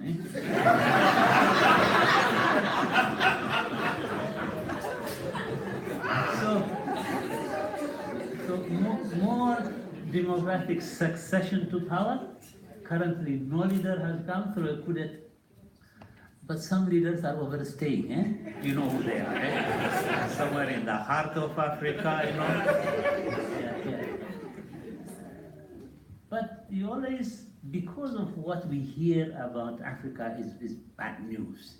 Where is this bad news? Generally, troubled areas, South Sudan, even Somalia is doing better. Congo, Central African Republic, Libya.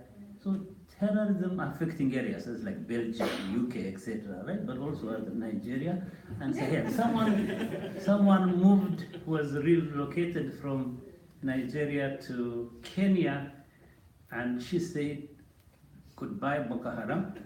Hello, Al-Shabaab." But some countries are quite stable.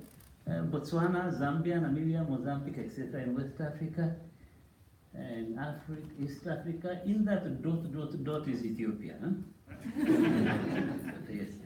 Now, so the African leadership, this was referred to by the Vice Chancellor, they've given us really their 6 aspirations: a prosperous Africa, integrated continent, good governance, democracy, respect for human rights and the rule of law, strong cultural identity, people-driven development, women, youth, and caring for children, and a strong, united Africa. So these are, at least maybe the soldiers would not have said that, all right? So it's those who come from, so for African countries to really subscribe to this, implementation is a different thing, but that has to be in place first. Is the AU providing the needed leadership for the continent? You can put more question marks, but it's just defined the Africa we want with 6 aspirations. And I hope you've seen this document called Our Common Position for the Post-2015 Development. And they have, again, 6 pillars about infrastructure, science and technology, peace and security, etc. 6 pillars. It's really instructive to read these documents. And for the first decade of this 50-year dream of Agenda 2063, there is a STISA. And this year, in fact, Anne said, just this year, we must have something called just this year, not just this year. Just this year, opened the African skies for aviation. It's very important development. I want to make reference to the African High Level on Emerging Technologies. Our chair was Callistus Juma, who died in December last year. A really huge, great loss for the world, not just for his parents in Kenya and Africa, but really for the world. He's been on UN commissions, etc. He has that infectious, really just enthusiasm which rubs on. And I met him, he hosted us in October. He died in December. He hosted us in October for nearly a week. It didn't look like the one I knew. Apparently it was cancer and with the chemo. But he had not given us any indication that he was going to depart. And it was such a tragic thing to hear of that one. Excuse me. So in this African Union High Panel, I think the job was to see what are really the new emerging technologies that are relevant and important and prioritize them for Africa. So out of 50 that were developed from various fora, including Davos, etc., we shortlisted them to 10. And out of the 10, our group has actually presented them for launching by the Rwandese president in June this year of 3 major technologies, and I will show you that in just a minute. And African passport, and I think to me this is important as a continental executive, especially if you are from certain countries. You cannot go to all these countries. You are better off, not because you are an African executive, you may have more access if you are a member of the Commonwealth. There you can go to all these countries, but you may be an African executive and require a visa in each country. So I really recommend that continental executives apply for an African passport, and that should be acceptable in every country in the continent. So it's been issued, and I don't know what the requirements are to qualify for that. I guess because I work for the African Pan-African University, I intend to apply and get one, and I hope I get one. So, etc.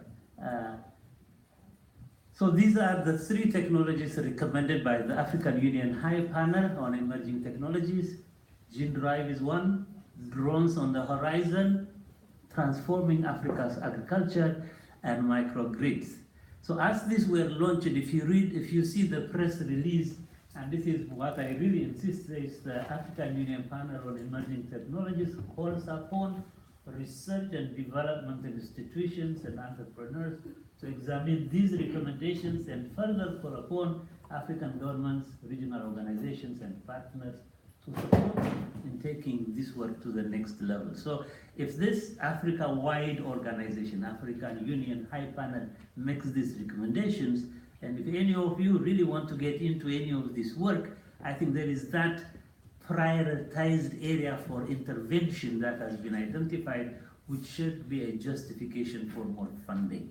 I think this, so another 3 should be coming out soon, but these are the ones that have been issued. as far as economic and related indicators are concerned, there are 8 economic communities. I think you know them. Some are large, like the Sahelian states, 28 countries, COMESA 19, the African Maghreb Union, the first one with 6, East African Economic Community also 6, but ECAS, ECOWAS, IGAD, and SEDEC, these are the economic communities which, I guess, for Pan-African organizations like the AAS, you can't go into each country until knowing these offices have their headquarters, science and technology office, and therefore you can interact with them. So the number of middle-income countries in the continent, I can't figure out what it was in 1980, but in 2018 there are 24 countries in Africa out of the 54 that are now serving middle income. African population has increased from 500 million in 1980 to that number in 2018. There is bad news. Corruption has become rampant. According to 2018 ratings, number 1 Nigeria, number 6 Ghana, in the top 10. In the top 10. Angola 7, Kenya 9. So we need to have more, we need to find a different game where we are in the not in this. Not in this. So Africa has again 6 of the world's 10 fastest growing economies. This year again, 2018, Ghana, number 1 is Ghana, 8.3. Ethiopia, 8.2, Cote d'Ivoire, Djibouti, Senegal, and Tanzania are some of the top fast-growing nations in the top 10 of the world again. So we talked about population. Look at the color coding. That is Asia. You see, over the century, it's really not going in. It's just little bulbs going down. Europe is here, I think, this one, But you see, the most dramatic change of our time is this expected growth of Africa. 1 to 4 billion, So this is somewhat frightening, right? Somewhat frightening. And as you do better, the death rate goes down, the birth rates, also go down, but the survival rate is good. So this is the dilemma. Is that, are we going to benefit from the demographic dividend from this change? It is possible, but it doesn't come lying down. One has to work hard, and I think that is what Anne was also referring to a while ago. So these are the low-income and middle-income countries. We have no high-income countries. The definition there is you must earn more than 12,000, that's GDP. If you are below $1,005, I have no explanation for the $5. $5, then this is the yellow one. But then it's low middle-income and high middle-income countries. I'm going to refer to this. You don't have to remember this, but I have color-coded some of my next slides. So if you look at, going to the higher education part, and I will come to this later. Thank you, Kevin, you explained some things for me. I was trying to find out, because there was this thing in South Africa, decolonizing our universities, etc. A lot of discussion, a lot of debate Africa-wide, and I say, which are these universities that need to be decolonized? Because there are 2,000 universities now, 2,000 universities. So let's trace the beginning. So this is in connection with another paper. So between 1895 and 1950, so prior to that, before the onset of the scramble for Africa, at year 859, a certain lady in Morocco decided to have a madrasa school, and that is what was referred to, and the name remains the same. And I have Kevin's assurance I didn't have to say UNESCO, the Guinness World verification, the Guinness verification. And then not long after is Al Azhar University But again, it was a madrasa school, and that gave degree on this date, which is in 1961, it became a secular university with degree programs in economics, pharmacy, medicine, etc. Until then, it remained a religious school. So many of these tertiary establishments really began as religious schools, so there is nothing unusual or unique about them. Furabe College was what is called University of Sierra Leone. The South African College is what became Cape Town, and those are the years, so that the 7 universities Africa had prior to 1863. Prior to 1863. So you remember earlier I told you 1960, thereafter a wave of independence. I don't think there was any university that you can call a colonial university established post 1960. So how many were established before the onset and 1960? So you see 27 universities between 1896 and 1960. So the likes of Khartoum, it was called Gordon College at the time, Khartoum, Cairo, Algiers, what is called, I abbreviated that, not another formal kind. Makerere, Alexandria, etc. These were their dates of establishment. But from 1960 to present, 2,000 universities. I don't think there is any other region in the world that has grown massification, if you like, but I have a bit of a problem with that word of higher education. And with that, you can see now student population has increased from 70.74 million, 69, 12.2 million. Paul Zeleza has published something recently. My numbers and his numbers don't agree. I have no reason to change to his. I'm just using mine here. And so with the current assessment, and again, all educational reports on continent-wide, you can't get anything after 2015 because UNESCO publishes this reports every 5 years, 2015, 2010, 2005, etc. So I can't get anything more recent than 2015. So the enrollment is 12% against a global average of 32%. But as you know, Africa is not homogeneous, so you can see that enrollment in Egypt is in fact world average, 33%. South Africa 20, Ghana and Nigeria each 14, Tanzania 4, Niger 2. Look at this enrollment level, and then I think in the next slide I will refer back to these. Some staffing issues, and Kenya is by no means a typical example.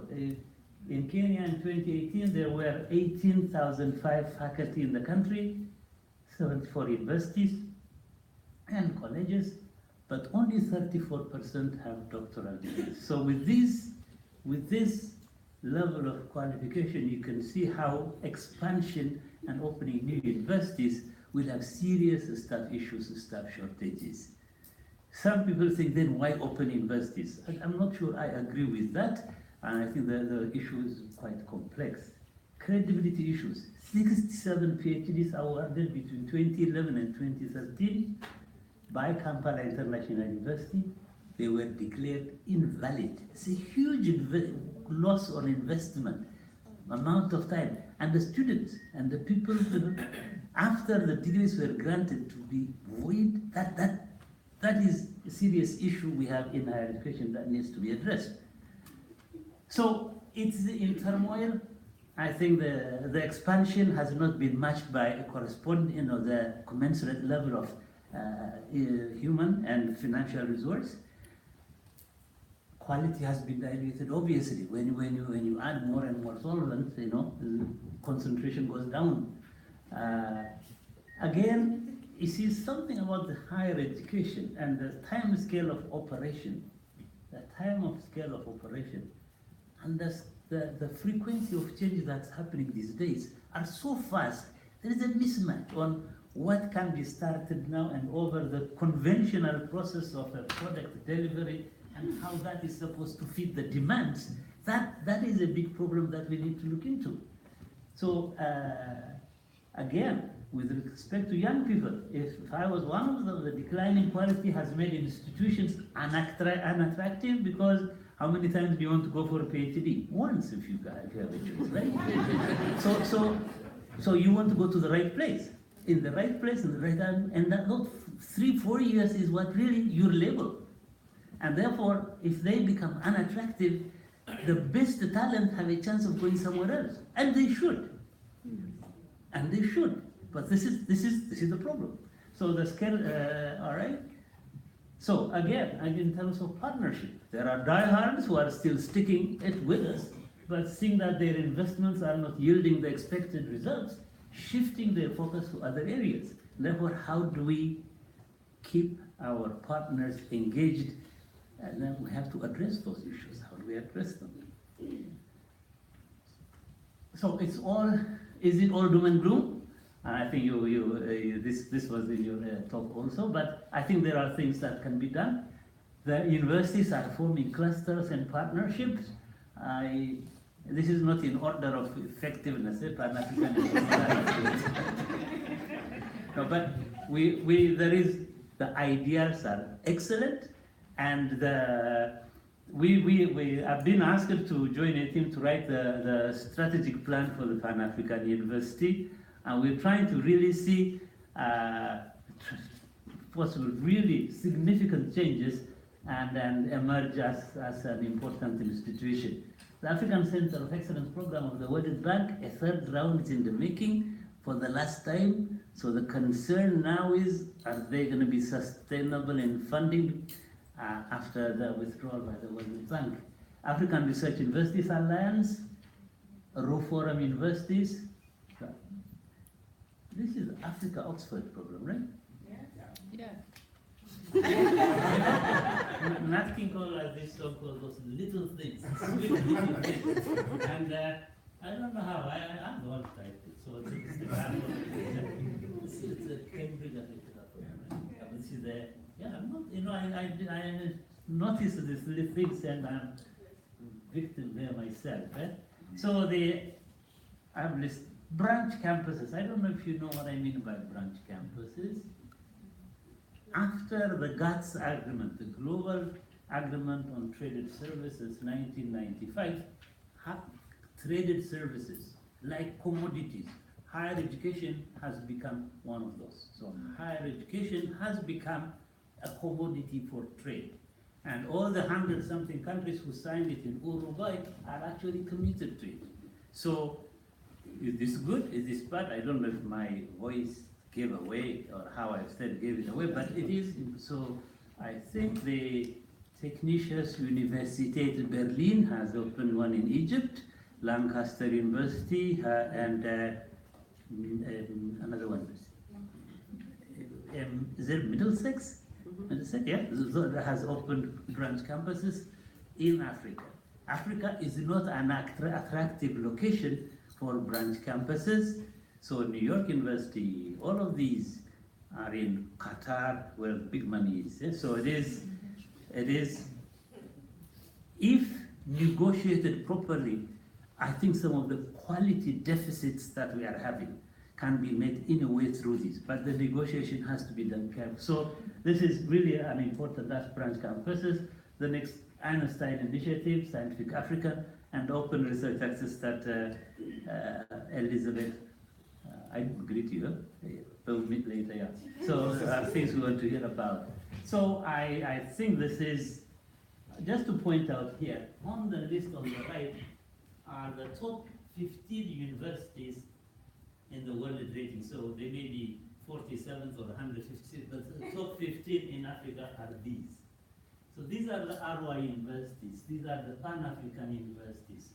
So if you look at when they established ARUA, I would have considered they would take something from North Africa. Huh? They did in the top 15. So Suez Canal, Alexandria, Cairo, these are in the top 15, but they are not in it. But there are others that are not in the 15, but they are in. The Pan-African University is only Ibadan who is in all three. So again, the choice, the African Union has a choice where to place them. So they only get it right in one case out of the 5. So in terms of scientific output, you've seen this before, it is an old one, but in 2015, UNESCO and Elsevier also came up with a similar type of conclusion that although the numbers are very low, publication of African institutions actually is increasing at the same rate as some of the fast-moving countries like India, China, Brazil, etc. But the numbers are very low. Let me show you how low the numbers are. So Africa, for 29 countries in Africa between 1970 and 2016, that's the total publication. It's a huge time period. London alone for the same period is that number. London alone. But for a shorter period, 2010 to 2016, for 29 countries, that is the number. London alone is that. So you can see that even though on that graph London may be like this and Africa may be going up, the absolute numbers are really low. But the growth is important. The growth is important. That momentum must be kept, and then the numbers must increase. All right. So let's not be taken away by that number alone. Yes. R&D personnel. So I'm going to show you some publication output. So in these, these are middle-income countries. These are low-income countries. So you can see you can't have this kind of number of R&D personnel per million and belong in middle income unless you really are selling commodity only. Eh? Yeah. So that, for comparison, look at the others. So again, the years are different. 2015 for all those non-African ones. For the African ones, the years are indicated. So I've given the same color like 2015 just to see. You must compare this year with the number from the same year in another country. So here is a few slide you may have seen before, but I have made some improvements on it. So in the 190 something countries in the world, so those that are producing the ranked between 150, that's at the bottom, are those that are really essentially low-income countries. But you sort of wonder why this middle-income country is here. Again, you just sell petroleum. That does not, you've seen the R&D personnel, like that. So the 18 African countries are between 101 and 150. So you can see a mix of low income, the yellow ones, and the middle income. But if you go in the top 150 and 51 to 100, it's just the only 3 are still low income and still in that classification. So I think that is worth noting. I refer to Scientific African. This is, I think some of you may know Benjamin Jampo. It was launched at the Kigali meeting there, and that is it. And I think they are accepting papers. You know, Benjamin has put me on the advisory board. I don't know if you are. So I go now to the history of these plants, and I think it was at breakfast. You were talking about the raw meat and stuff like that, right? Yes. Yeah. So Hagenia abyssinica gnan is a tennicide plant from Ethiopia. I was fascinated to read in a journal called Medical History, written by a Brit called Richard Pankhurst, and the title of the article is How Europe Found Out About This Plant in the 17th Century. So it depicts a scenario in this part of the world, as elsewhere, where parasites and worms have been serious problems, and there was a need for a good medicine. And therefore, the story is, how did Europe find out about this African plant for its cures? And so it's so the first report that Europe knew about was when Jesuits went to find the land of Prester John. How many of you know about the land of Prester John? So this is this historical or whatever Christian kingdom in the East, and From some of the writings, they say because Ethiopia became Christian country in 400 AD, etc., then say it must be, so they must be looking for that. So while these Jesuits, Godinho, etc., when they reported that these Ethiopians eat a lot of raw meat and they have tenia infestation and they get rid of it using several plants, one of which was this plant. Of course, at the time it was not named. So, but soon the Jesuits were expelled from the country and no follow-up was done. In 1790, James Bruce, and just here I saw the Samuel Johnson House. He was one of the critics of James Bruce because when he told the story about these guys who would take a cow, take a piece of steak, eat it and stitch it up and the cow walks away.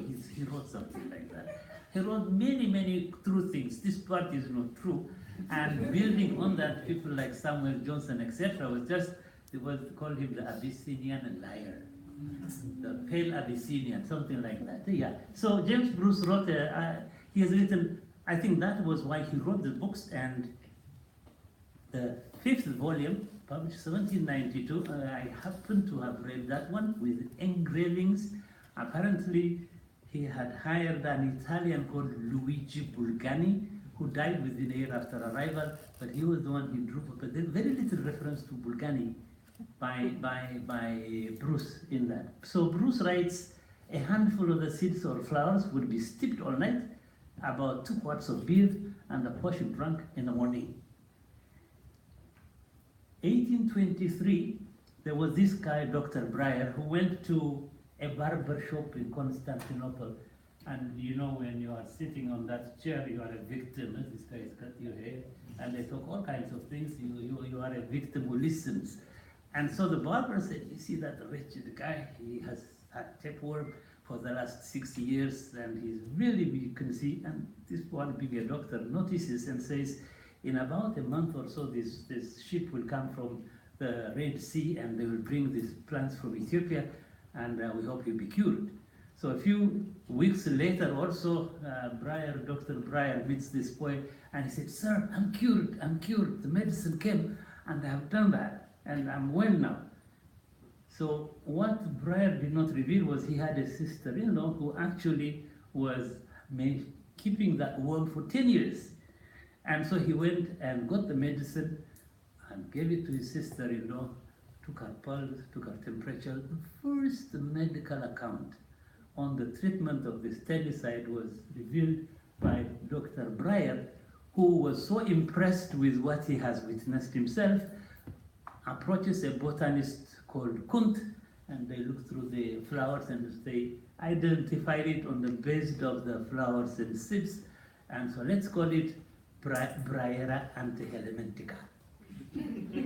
I'm not finished. Kunt. Kunt is the authority, the botanist who did that. Remember that James Bruce was an explorer funded by the Royal Geographic Society, and therefore he wanted to immortalize his sponsor and called the plant Banksia abyssinica because Joseph Banks was the president of the Royal Society in this country at the time. Unfortunately, Linnaeus in Sweden had actually given the name Banksia to another plant before Bruce, and therefore that name did not stick. And this name did not stick either, which is Breyera antihelmintica. But then I found a separate letter written by someone called Kirk. I have a true copy of this article. A British surgeon from the 2nd Bombay Light Cavalry, he published a letter to the Lancet. And the letter reads like this: Sir, I'm happy to see that Koso, this is the plant Koso, is at length attracting the attention of the medical profession in Europe, having, when attached to Sir William Harris' mission to Shoa. In those days, Ethiopia was little kingdoms, the Shoa kingdom, the Gondar kingdom, etc. Theodorus, who unified the country, was 1860, etc. So this is 1851, just before. So the British mission was to Shoa in Ethiopia, and that's why it says Shoa. Resided nearly 2 years in Abyssinia, where it is in constant use as an article of domestic medicine. I trust I may be allowed to add my testimony as to its safety and efficacy. I think it's exaggerating, but that's what he said. Safety and efficacy under common care as an anthelmintic. So all this pushed actually for the inclusion of this plant in the first edition of the British Pharmacopoeia in 1864 as an effective treatment. The same year, Merck, the pharmaceutical company, actually had a preparation of a mixture of substances from this plant and marketed it as a drug. So very soon, chemists like myself wanted to identify the structure of this, and no one, who else but people like Sir Alexander Todd, Arthur J. Birch, all these actually published wrong structures. Hello? Plug in or find another power source. Oh. This is, yeah. Okay, so I'll move quickly. I hope you solve this problem. So these were the structures. Don't worry about them. But no. The Roman structures I did not. But the correct structure, mind you, 1864, 110 years later, Mauri Lunasma, just as a matter of publishing several papers, published this structure. Europe has cleaned up its hygiene, so don't even need any medicine for tapeworms now. All right? But we need to clean in Africa to actually get this problem out of the way. And even today, the Koso vendor, the raw plant material, stick on his shoulders, these are the medicines that James Bruce and others were talking about, and the Koso vendor still walks the street to sell this plant material. Just, I think very briefly, Sorry. yeah. Again, another letter here. Acrocanthera shimperi, strophanthus, and these are sources of arrow poisons. And I think the point I want to make is this now. When, after the Berlin conference, and then I say the France, Equatorial West Africa, the British South Africa, etc. So the soldiers from Europe went to actually subdue the resistors, because it was not all the appropriate resistors. And so what is the resistors? So from this side, the guns, the modern guns of the time were used, and the resistors all fought with everything they had, and that was arrow poisons. And the thing was, it seems like the soldiers were really scared of these arrow poisons. And here is a letter. On August 1899, a warrior of is there anyone from Ghana here? Frafra. Okay. So it's a Frafra community in what became northeastern Ghana released an arrow dipped in poison. A poison pierced the shoulder of a sergeant serving with the British forces. It didn't say British, it says serving with the British forces. Igala Grunshi, is that a Ghanaian name? So Grunsh's men immediately ripped the arrow, and so what was happened, what the instructions were, if I are hit with a poison arrow, don't be just rip the flesh and get the poison out, So they did that and conveyed him to the army surgeon. So dissatisfied with the solution, then the solution was wash it with potassium permanganate. That was the remedy at the time. So Grunshi begged the surgeon to allow the application of an indigenous antidote. Most likely a good speaker fighting on the colonial side. Grunshi would have been familiar with the effects of arrow poison, capable of killing within an hour, and may have been inoculated against the toxin. The British surgeon reported that 15 minutes after he administered his drugs, further treatment was provided by men who made small incisions on the back of the patient and placed the antidote. So within a week, he was all right. So what we see, the same message again. I don't know how many warnings.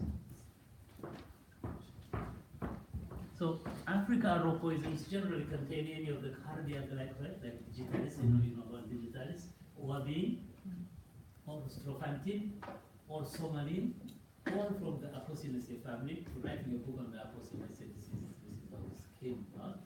So as African countries came under colonial domination, the use of poison arrow was banned. No more poison arrow. right? So you're not supposed to be found using or preparing or anything like that.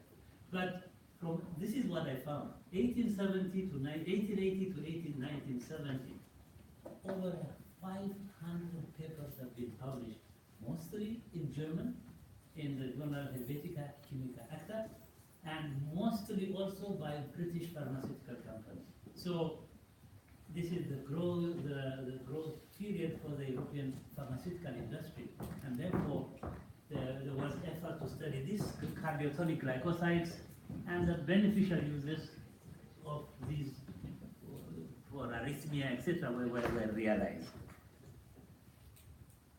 So my last example, I think you are quite aware of the need for non-carbohydrate sweeteners, either for because you are a diabetic patient or because just for sensible nutrition. One wants to minimize the amount of carbohydrate that is ingested.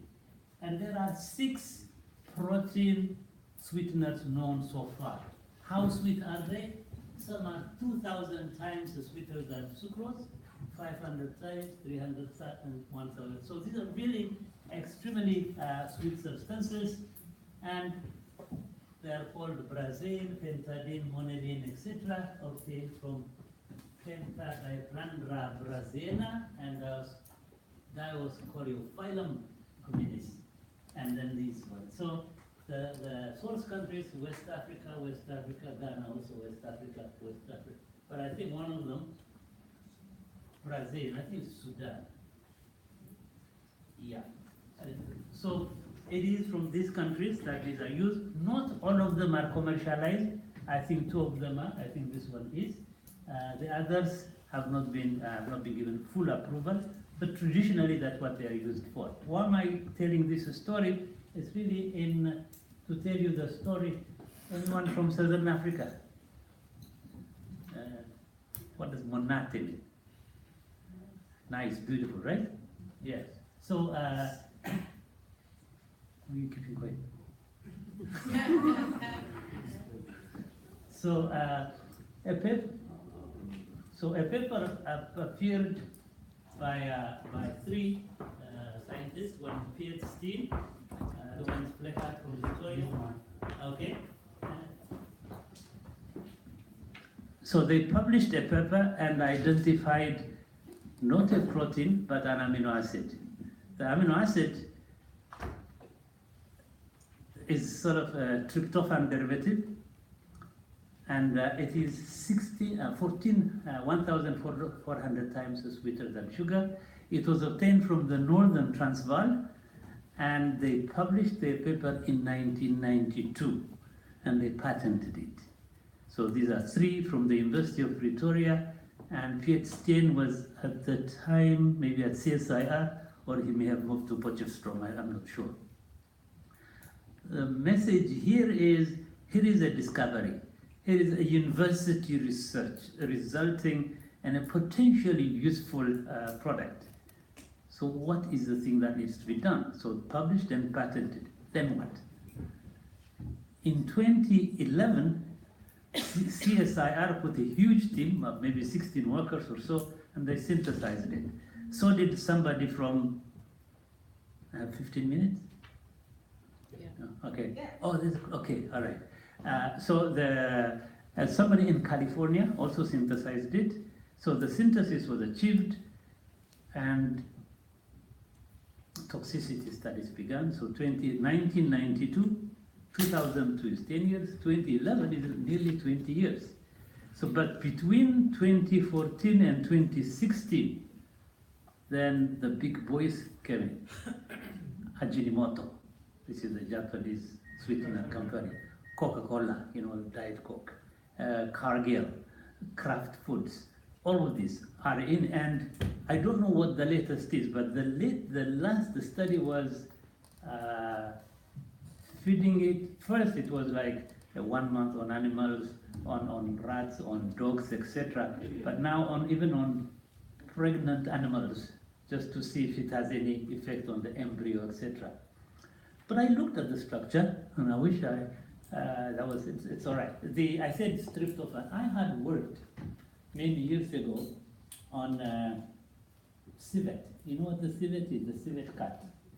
The civet cat produces civetone, 17-member cyclic ketone, and that is an incredible fixative. In other words, if you have a perfume and no fixative in it, you apply, and in a few minutes it's gone. But if this substance is part of the formulation, then it stays. So it is an important component in the perfume industry. There is a general dislike for using animal products because muscone is from the musk, and to get muscone you have to kill the animal. So for that reason, muscone, so companies that use muscone are not liked. But civetone, you don't kill the animal, but you get it from the anal glands, and I don't think that's pleasant. and for that reason, it is group. So I had worked with that, and I know that smell. And when we identified what's called skatol, and for any protein-eating animal, whether it is a civet, humans, or whatever, dogs, or whatever, that bad fecal odor is actually due to skatol. Now, this is not in the paper, I'm just relating one thing I know with another. So when I looked at this monatin, benzylic bonds, for those who are chemists, are easy to break. This is kind of a benzylic bond. If you break it, it becomes a skatol.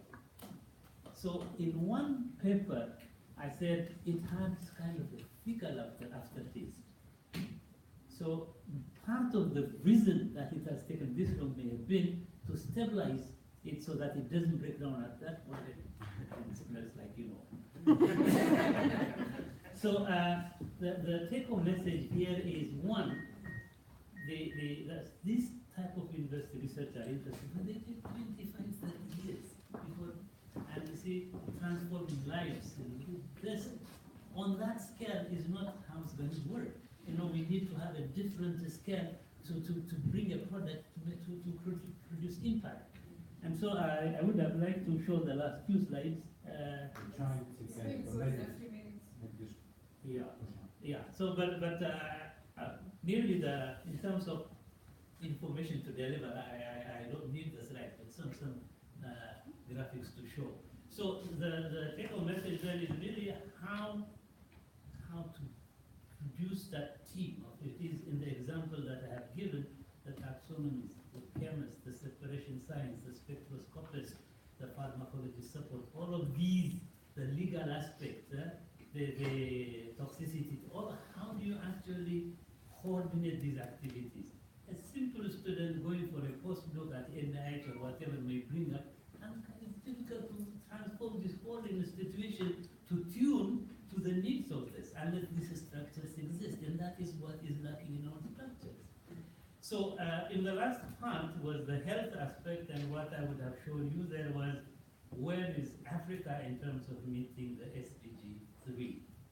And I think Morocco and one other country are sort of declared essentially free, and how a number of other countries are on the way there.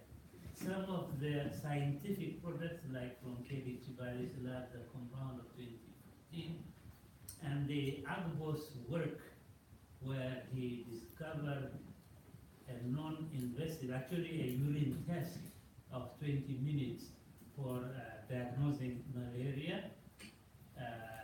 And I think he got not only the 30,000 grant, but the 100,000 grant from the Nigerian government. And very, very recently, a Ugandan, where he actually has a device where you put your finger into a hole like this, and there is a high frequency light and scanning actually the blood in your finger, because the parasite harbors the red blood cells and essentially modifies the environment and the coating and the membrane that it creates. And for that reason, the red blood cell is different from those that are harboring the parasite. And from simple scanning the morphology of the cell, it sends a signal to a telephone, and you can easily identify whether the person has had malaria or not. So these are some of the really advances, and I have pictures of. The third one is like, it seems like from about 1 million deaths a year, the number has gone to around 500,000, about half of that. Out of this half, it's estimated that 115,000 deaths occur due to fake medicine. Fake medicine. It's really a 25% of the death, imagine, to be either companies that have artemisinin but much reduced level than is today, right? And therefore it becomes ineffective. On the other hand, the parasite builds resistance. In other cases, they're just simply fake medicines. They don't even contain any. And so you can see that if these did not take place, the number would have been maybe just 100,000 instead. Still high, but a significant reduction. And again, there are young people who have discovered fake medicines program to do that. And so one of the examples I was going to show you was that. So there are such examples, and in the take-home messages, while if you look like on the university side, yes, this expansion must go on. Higher education must be accessible to the population. If you're talking about digital economy, etc., you cannot have people who are illiterate, who are at least technically illiterate. Reading and writing is not sufficient. You have to go beyond, and therefore some form of high-level education is necessary as a population within a digital economy. So those expansions are necessary. So while we are grappling with the problem of the expansion, how do you handle the quality issue? So some of the suggestions, the clusters, the networks, that is the approach that needs to be taken. I think that's about all I wanted to say. I would have shown you the graphics, but I don't think I have left anything other than the pictures. If they come, I'll show you. So I want to thank you for your attention.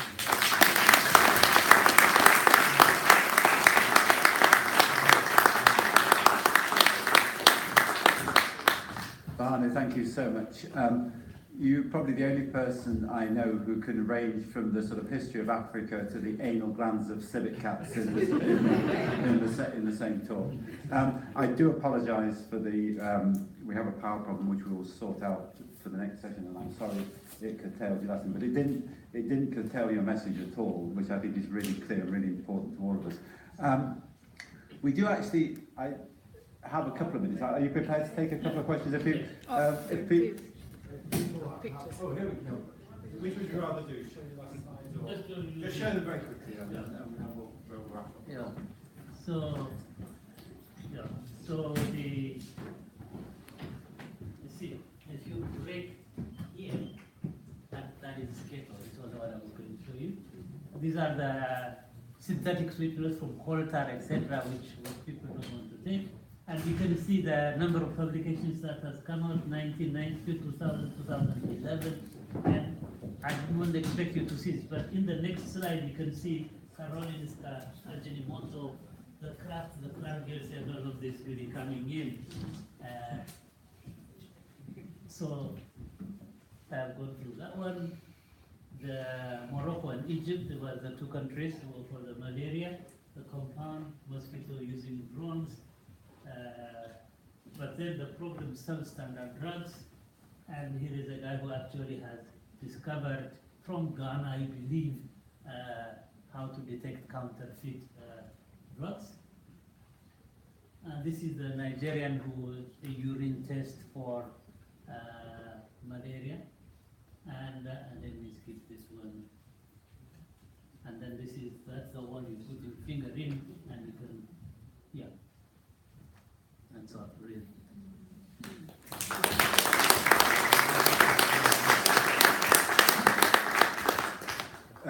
As you like to insert recondite facts into all your talks, you might be interested to know that one of the commonest contaminants in fake antimalarials is Viagra.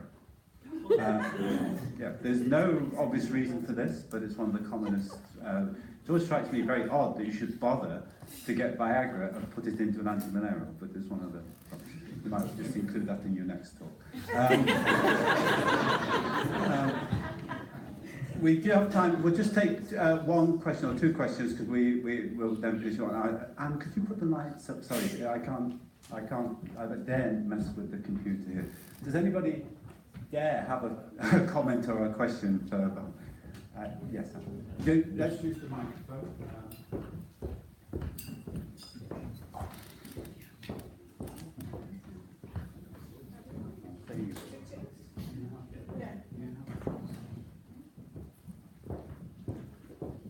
Sorry. Shout, but if you do shout, shout towards the back. You know, ask the question without the microphone, but if you should shout it towards the back so that people can hear the question. Okay. First of all, I would like to thank you very much for a very well orchestrated presentation. And regarding the title of your topic and some of the things that you mentioned regarding challenges, you mentioned the staff the ratio not being regularized. For instance, the Kenyan example of 18,005 students. And also you touched based on quality assurance. I would like to also add one of the biggest issues is the triple helix structure not being implemented, or now the quadruple helix structure where government, academia, industry, and communities, where you get the research to impact factor. So one of the issues we're having in Kenya, the last meeting we had, was that how do you improve the quality of the education, curriculum development in our programs, so such that it is truly reflective of it, because many of our universities tend to take quantity or emphasize quantity over quality. So that was my 2 cents worth, if you could call it, but maybe your input on that as well. Let's just comment on that one, because one thing we're really keen to do is to keep our breaks exactly to time. So if you'd like to just comment on that, and then I'm sure the people will approach you during the break. Yeah. And quality is really a major issue. Like I said, while the expansion is going on, how do you address quality?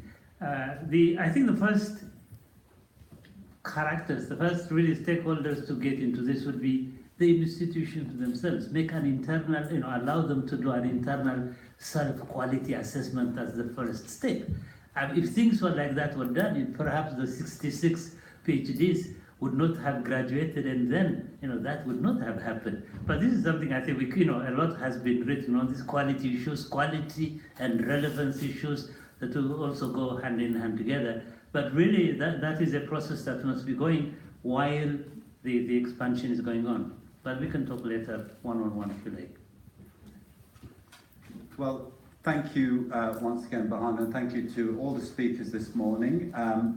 Really fantastic opening session. After our coffee break, we go to a completely different way of presentations. These are the very short, very fast, very concise talks.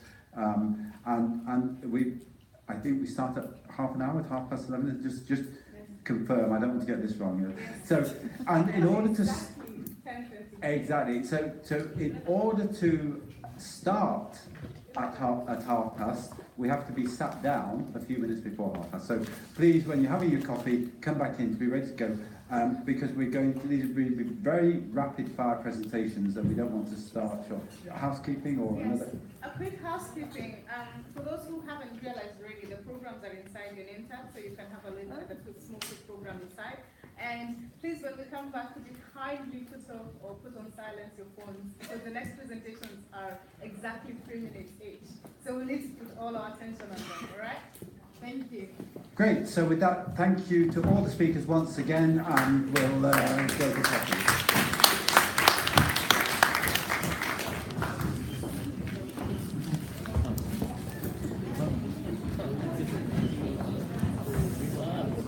After you. Oh, thank you.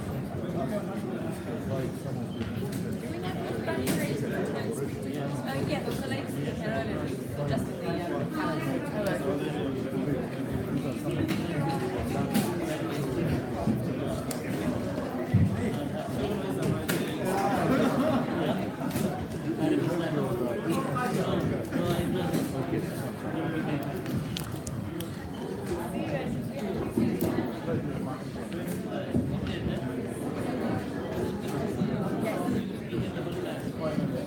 Yes.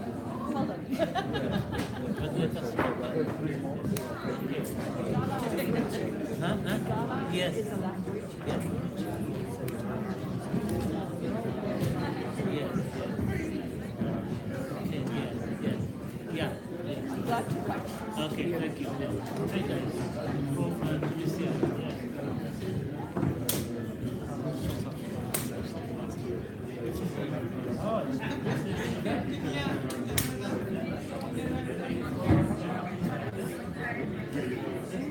Yeah.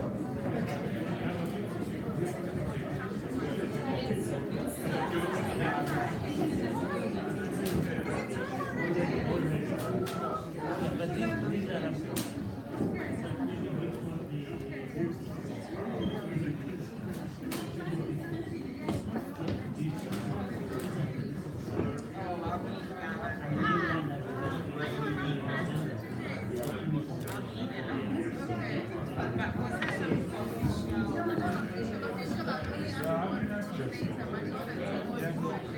Cool, at least a good one, huh?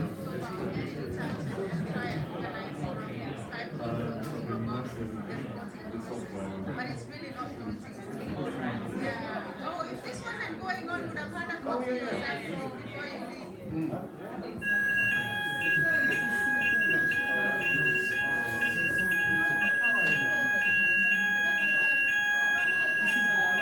Yeah, but still, it's just a test.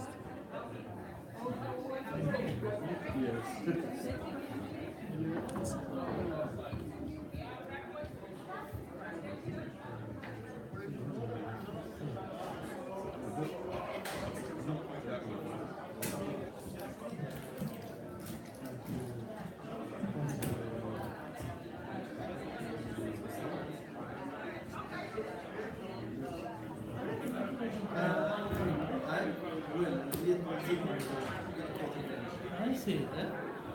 Okay.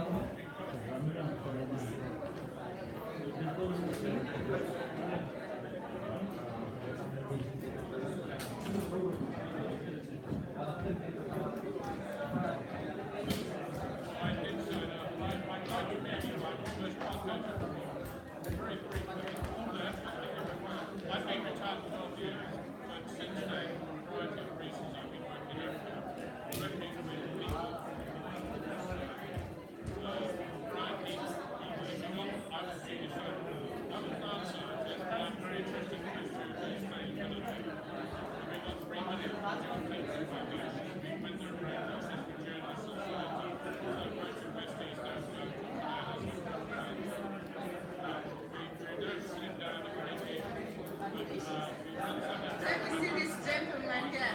Hey, what is this one doing here?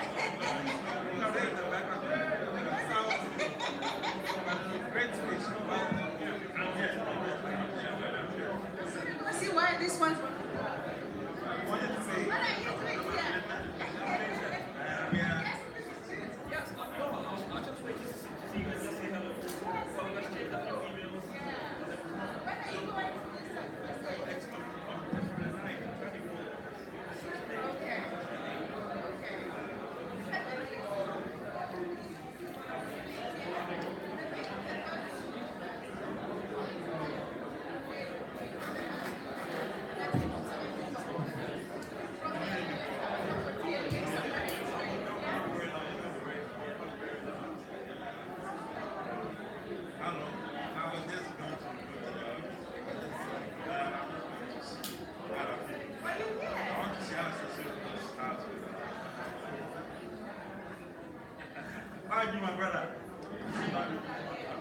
Hello? Hello? Hello? Hello? Hello? Hello? Hello? Hello? Yeah. It's loud now, right? Can you hear it? Is it louder than? Louder than?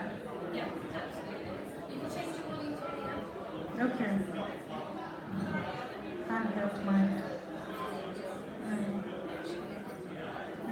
So this one's up. Can I keep them on so that I don't need to go back and forth? Is the power now sorted? Oh, okay.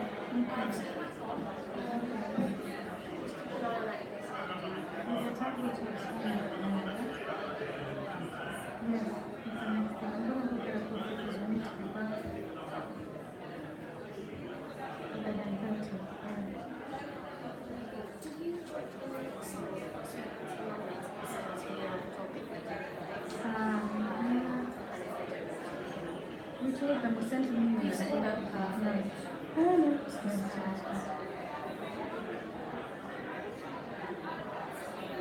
Okay, I'm gonna go get Coco set up for the travel talks. I think besides that, everything else is okay. This was the only thing that was stressing me, but I think this is sorted now.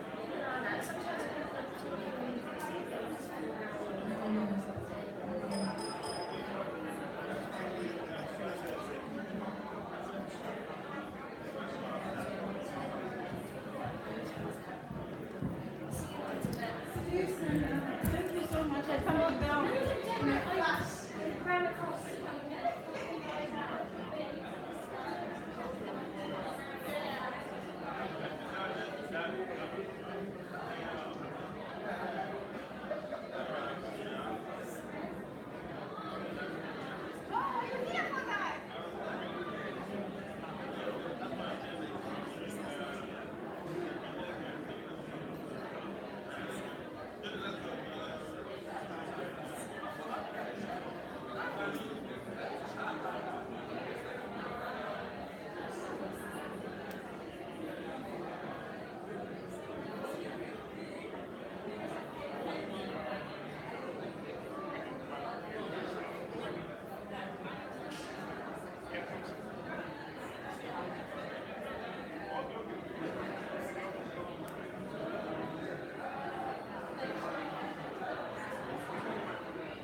So we do an experience where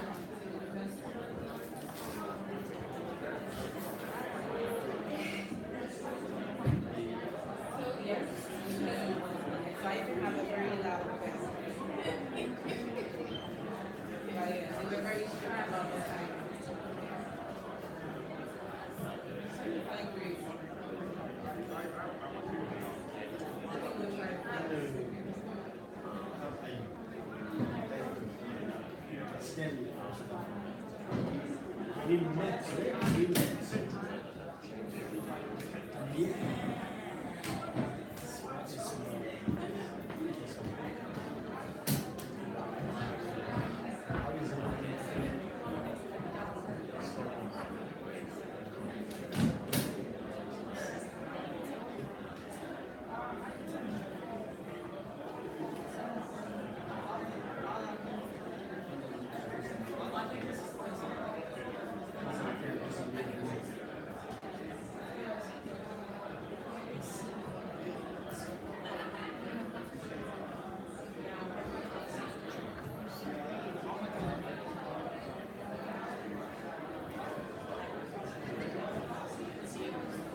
present as well as the chief there. You.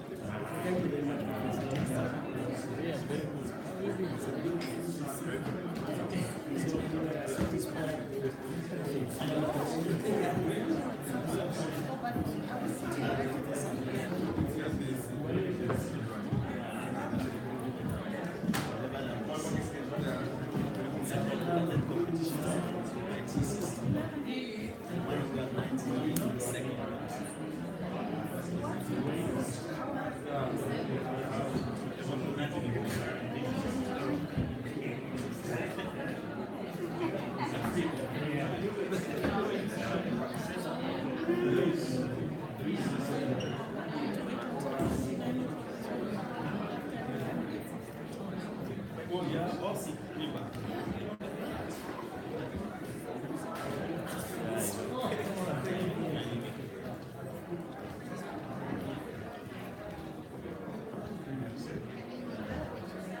Elizabeth, when did you get here?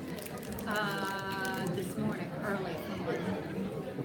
I had been in London. No, not from London. In the packet, the context of our chairman, Kenyan Innovation Agency. Oh, right, okay. All of them. Given me a few so you can spread it around. Okay, we will. Please. Because they could not, they wanted me to also give the big guys to get their cards through.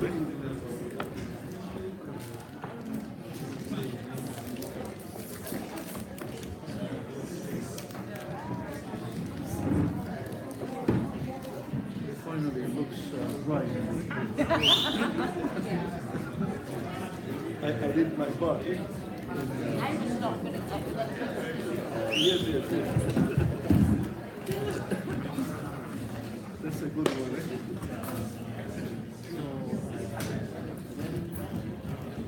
Yeah, that's my idea. Looks good, eh?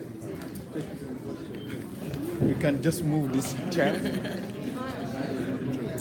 No, I just wanted to get. All right. It's right around the US, German, studies, German. I can drive here as well. I find it quite easy, but left-hand side driving. You just have to get adjusted to Ethiopia is driving the right-hand side. As long as you are hugging the language, Yeah. no problem. Yeah, and You just actually when you've got the steering wheel direct on the car. Yes, it's correct. That's the, yeah, that is the conundrum.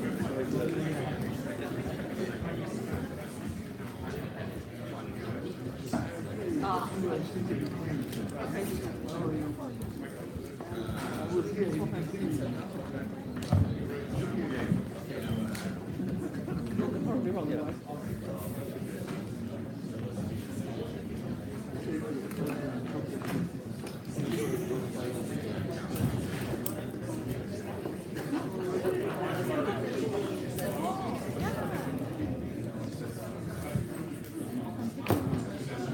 And if I take it anyway.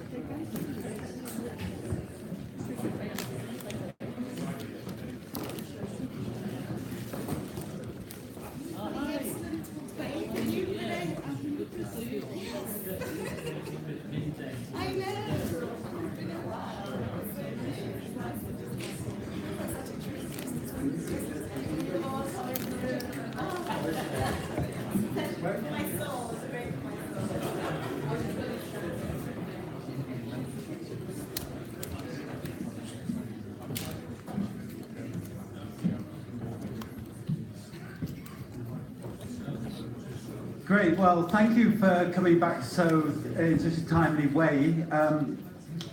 I just want to, before Kokwa Manful chairs this session, Kokwa is our communications manager at AFOX. We're going to have 3 turbo talks, 3 turbo sessions throughout the 3-day meeting.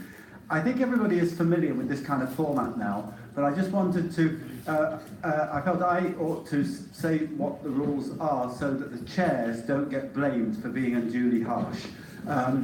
So as many of you know, because many of you have done these things, these are an increasingly important scientific discipline to be able to talk very concisely in an exact amount of time about what it is one does. And the key thing here is it is exactly 3 minutes. Everyone's been forewarned of this, everyone's got their slides ready for this, but I just want to emphasize that it really will be 3 minutes. And Kokwa at 3 minutes will make the sound to say it's the end, and that is the end. We all clap. If somebody shows a reluctance to move away, Kokwa will come over and actually physically help them to move away. But I wanted to say that myself so that the chairs in the 3 sessions don't get blamed for being over harsh. The point of these things for them to work is that everyone enters the spirit of the thing. If you happen not to have finished, it doesn't matter. The point is, good to finish if you can. The point is to say concisely what it is your work consists of. This is a way of us all getting to know what each other does. We have asked people, if they can, to also identify their big question for Africa. I hope many of you will do that.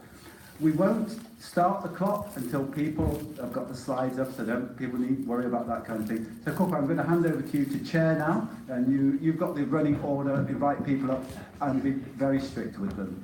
Very good. Hi, you all heard Kevin, so if I drag you off, my boss told me to drag you off. But before we start the turbo talks, there are some sticky notes going around. Use that to write your thoughts and ideas and reflections from all the sessions we are having and stick them on either side of the auditorium walls. And at the end of every day, we're going to collect this to use for the combined group reflections from today. So hi, again, I'm Kokwa from Ghana, obviously. Number 9 in corruption, according to Prof. Halu's presentation. I don't agree, but no one asked me to present, so. Each affiliate is expected to give a 3-minute presentation about their research and how that contributes to sustainable development in Africa. We already have a running order, and we're starting with Edson Gandiwa. Edson. 3 minutes.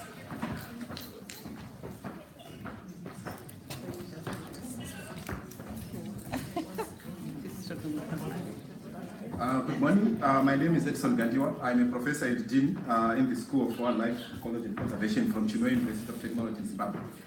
So the big question my research contributes to basically relates to how we conserve biodiversity in a changing environment. And my talk is basically talking about striving for sustainability, wildlife conservation in a changing environment. My research focus basically focuses on 3 main areas: in evaluating the conservation status of wildlife resources, analyzing protected area management systems, and assessing the contribution of wildlife resources to human livelihoods. So then, whatever I do is basically to look at how to develop a robust system in also sustainable way in which we use the abundant wildlife resources we have in Africa. And my research focuses basically on Sustainable Development Goal number 15, which looks at life on Earth. So the biodiversity is very, very strong there. So over the years, the research I do in my research group, basically, looking at how we can enhance resilience in biodiversity conservation and also adaptive management.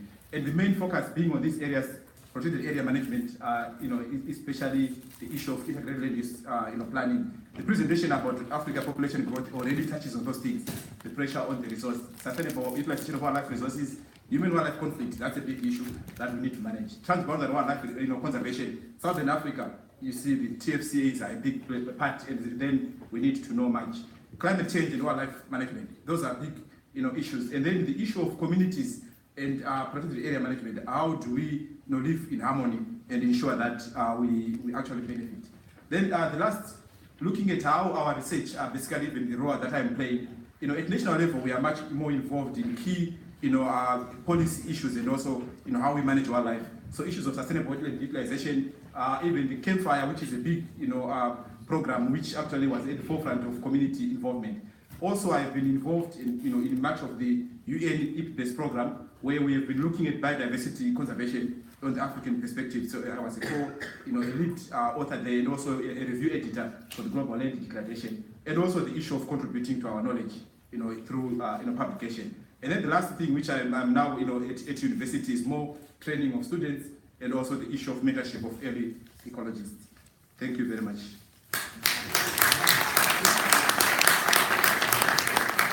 You finished with 30 seconds to spare, so Zara, you have to be that. Here's Zara Zarouk.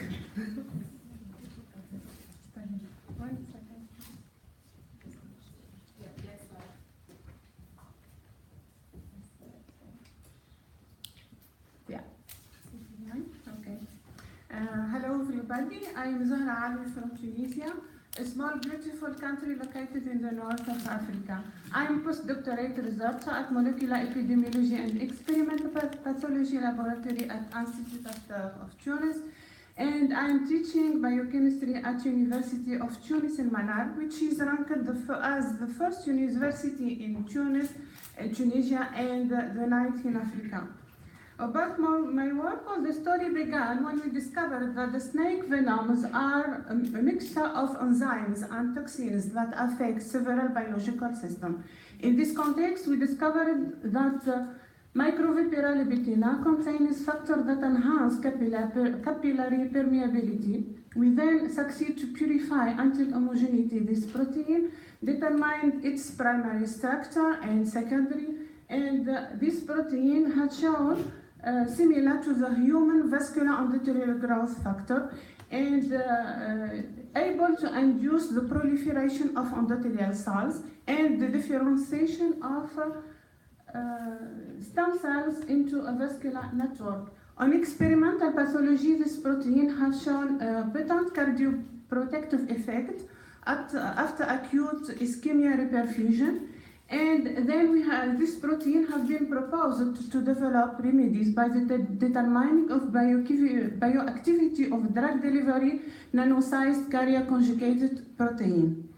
And now, with my goal is to go further with experimental in vivo model and taking into account that the stem cells shown great promise toward repairing affected heart and restoring cardiac function, and that this protein stimulates the differentiation of stem cells.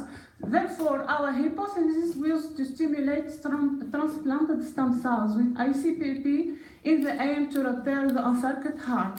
And to achieve my goal, I need adequate research infrastructure, skills in cell biology and stem cell therapy, and scientific collaboration, and how this will be beneficial for Africa. Black Africa is now in a transition period. And when African countries succeed to eradicate infectious disease, they will discover that non-communicable diseases are the most causing human mortality in the world. However, African country continues to struggle most with infectious disease. Therefore, Africa needs to focus on stem cells research and therapy and drug development. And thank you for getting me your attention.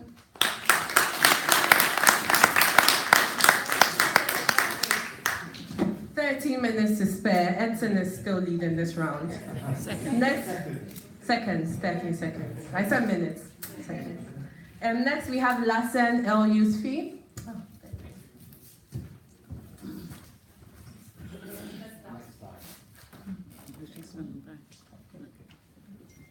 Good morning, everyone. I'm delighted to be here. Thank you, the African Academy of Science. Thank you, Africa Oxford Initiative, for inviting us here. I am Lassen Yousfi, assistant professor at Moulay Ismail University in Morocco, and my field of work is environmental engineering, agrobiotech development. I choose to talk about food security because it's an important issue in Africa, and because food security is based on 4 pillars. We have the utilization, availability, access, and stability. I am working on availability of food. It means food production, agriculture, and working on improving the use of technology in order to improve the water use efficiency in agriculture, and the introduction of new crops that are more productive and can adapt in different environments. I take the opportunity to, within these 3 minutes, to say that I'm working on a book on food security and food sovereignty in the global south, and I invite you to contribute to this book in order to find solutions for the food security in Africa. And also, I suggest to work on the food, water, energy nexus within a small cluster that can be created between the affiliates. Thank you so much. 1 minute, 30 seconds. Wow. Okay. It's on. Oh, don't do so, everyone. Thank you. Good morning, everybody. I'm Dr. Doudou Sow. Thank you for inviting me. I'm assistant professor in the Department of Parasitology, and I'm talking about neglected tropical disease. Most of neglected tropical disease are,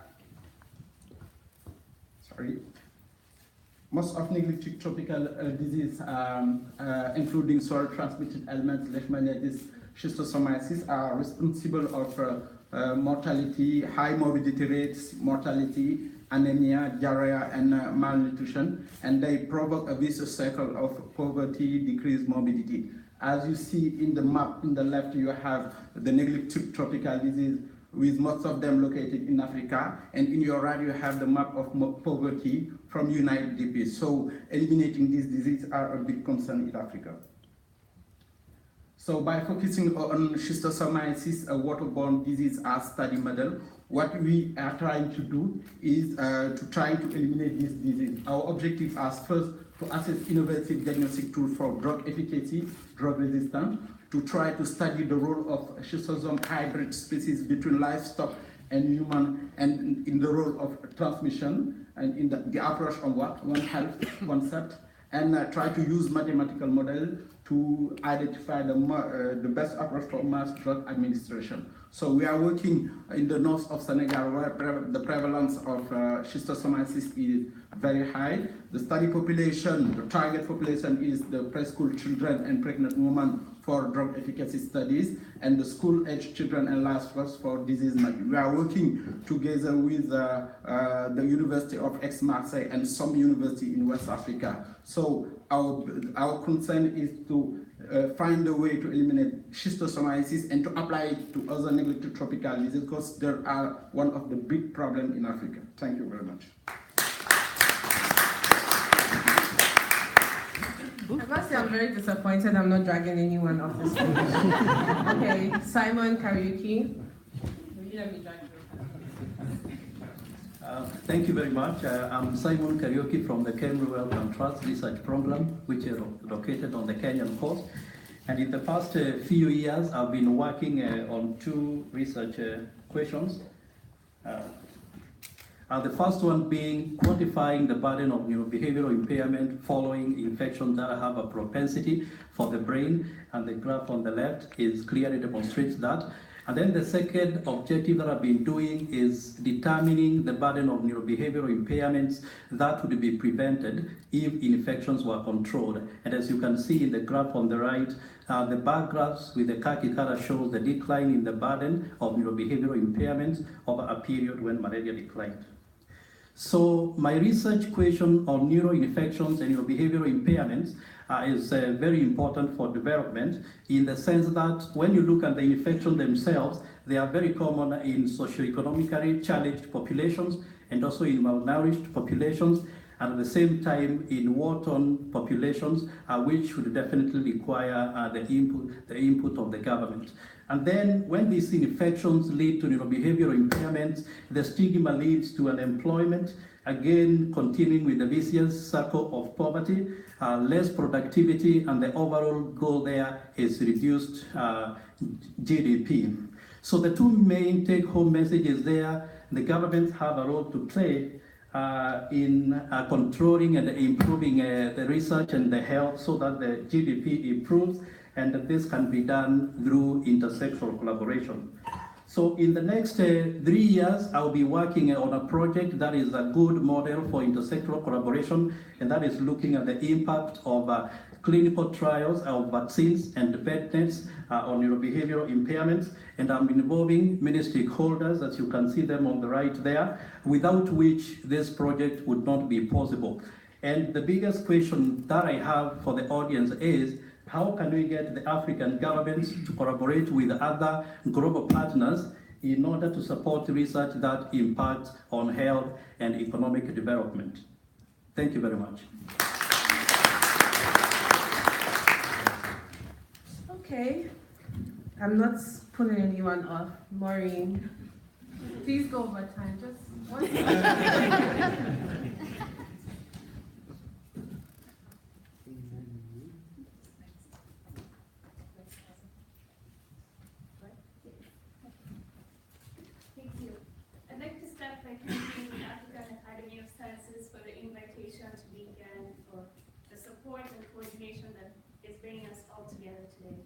My name is Maureen Kimei. Currently, I'm a module engineer at Intel Corporation. My background is in material science, and I've been fascinated by the role of material structure in influencing material properties. And a good example of this is carbon. So carbon is a fully connected structure, forms a diamond, while if you have in the two-dimensional layered structure with weak van der Waals forces between the carbon sheets, you have graphite. And these two systems have very different properties. So diamond is very strong, it's transparent, but graphite, it's flaky, it's soft, and it's opaque. And diamond has very low electrical conductivity, but graphite is one of the best electrical conducting materials that we know. So during my PhD, I looked at the interrelationship between structure and magnetism in the systems zinc and magnesium chromium oxide. So these materials are spinels, and the magnetic ion, chromium, lives in a kind of connected tetrahedral network where the antiferromagnetic interactions cannot be fully satisfied. So you get a strong link between magnetism and structure in these systems. Now, if we study the evolution of magnetism, structure, heat capacity, and temperature, we see that the transition from a magnetically disordered phase to an ordered magnetic phase happens concurrently with the structural deformation to lower symmetry. And this happens hand in hand with change in entropy in the material that gives a change in heat capacity. So today I'd like to ask, can we harness the wealth in chemistry accessible to us and the diversity in material structure to create novel material systems that solve some of the most pressing needs in Africa? For example, access to clean water. This is a major challenge for many communities, and many students have to spend time in the morning or in the evening after school looking for water for their families. With a few criteria in mind, looking for material that's porous, stable, absorbent of toxic materials, and non-toxic in itself, can we create a novel water filtration and water purification material system, improving water access, enhancing education opportunities, and also bridging the gender gap? Thank you.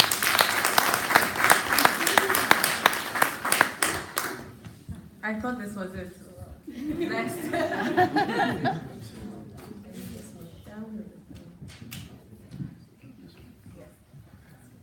Okay, my name is Adewale Adewoye. I'm from Redeemers University in Nigeria.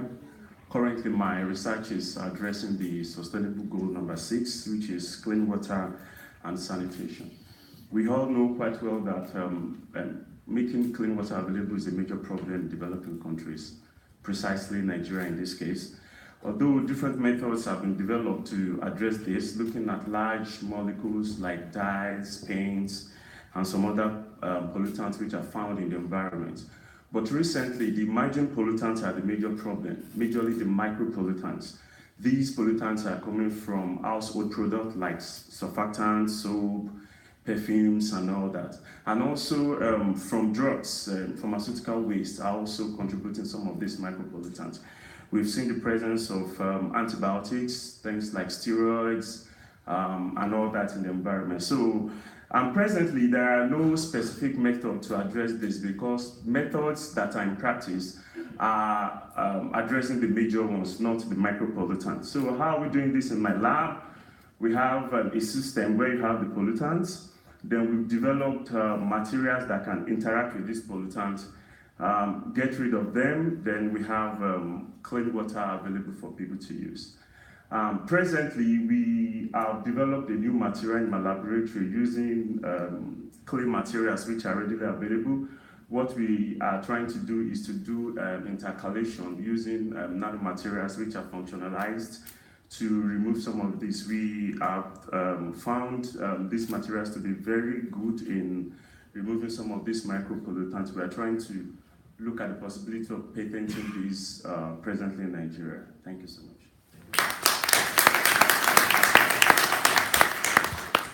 Last one is still the one to beat.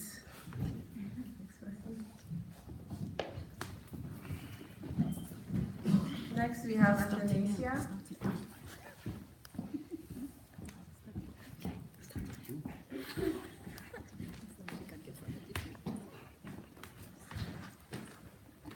Good morning. My name is Atanasia. I'm from the Nelson Mandela African Institution of Science and Technology. I work there as a senior lecturer in the Department of Food and Nutritional Sciences. The big question will be on how to improve food and nutrition security in Africa.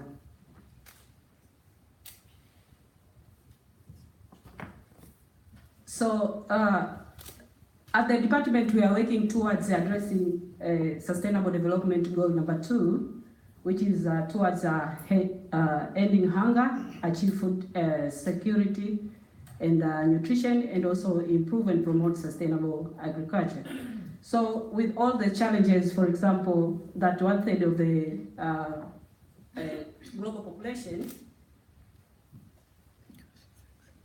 is under food insecurity, meaning that we have almost more than 33% of the population which is under hunger. And also at the same time in Africa, we have 60% of the arable land, okay? And yet, our agricultural productivity is only 10%, meaning that we are not producing enough food to feed the population in Africa. Again, we have the food post-harvest losses that about the 30% of the grains, meaning that in Africa we are using grains as staple food, produced is lost due to various reasons. For example, inadequate post-harvest management, lack of structured markets, inadequate storage, and also limited processing capacity. So this also makes the Africa to have almost 1/3 of its population suffering from chronic hunger and also widespread micronutrient deficiencies. So what should be done to improve FNS? As I said also, at our department, we are working towards that. But if you take it into African perspective, is how much is Africa investing to improve food and nutrition security, okay? So how much have Africa invested on improving agriculture, productivity, food production, value addition, and also marketing, or in reducing post-harvest losses? We know that is a key pathway to food and nutritional security in sub-Saharan Africa? And also, what about the police commitments? What about building capacity of African researchers and policymakers? And also, what about partnering with regional agricultural research institutions and also investing in science, engineering, technology, and innovation? Thank you.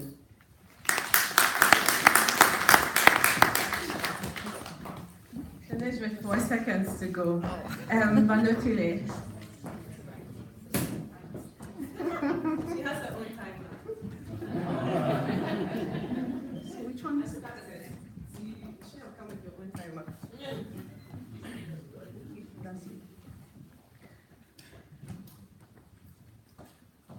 Good morning, Banotile from the University of Johannesburg in the chemistry department. I thought I'd start by showing you first that the world energy production is mostly dominated by biomass in the African continent. We see that fuel is mostly sourced from wood.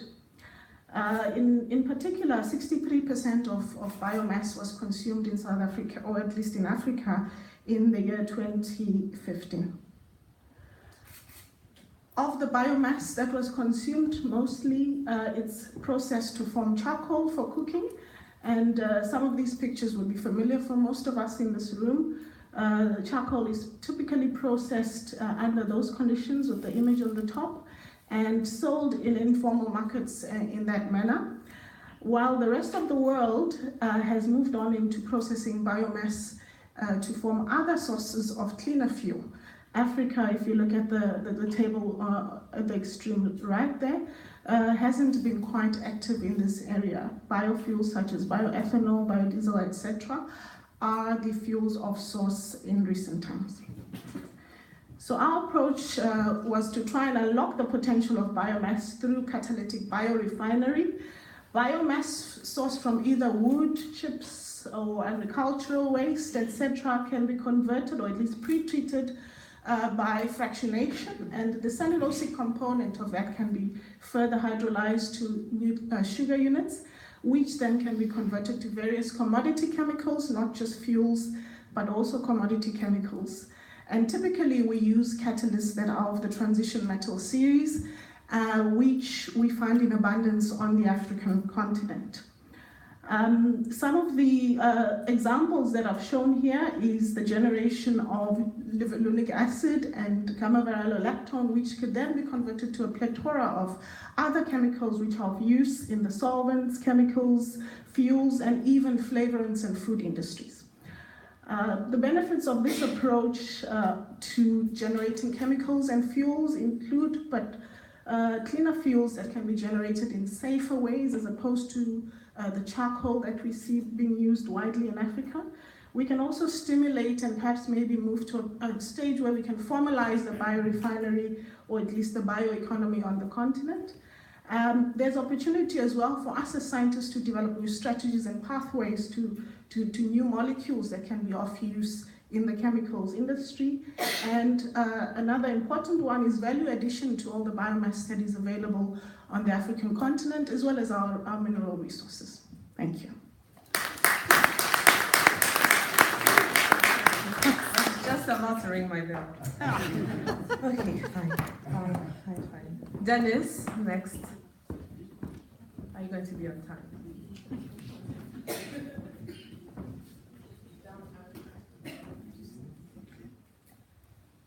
Okay, thank you very much. I'm very grateful to be here.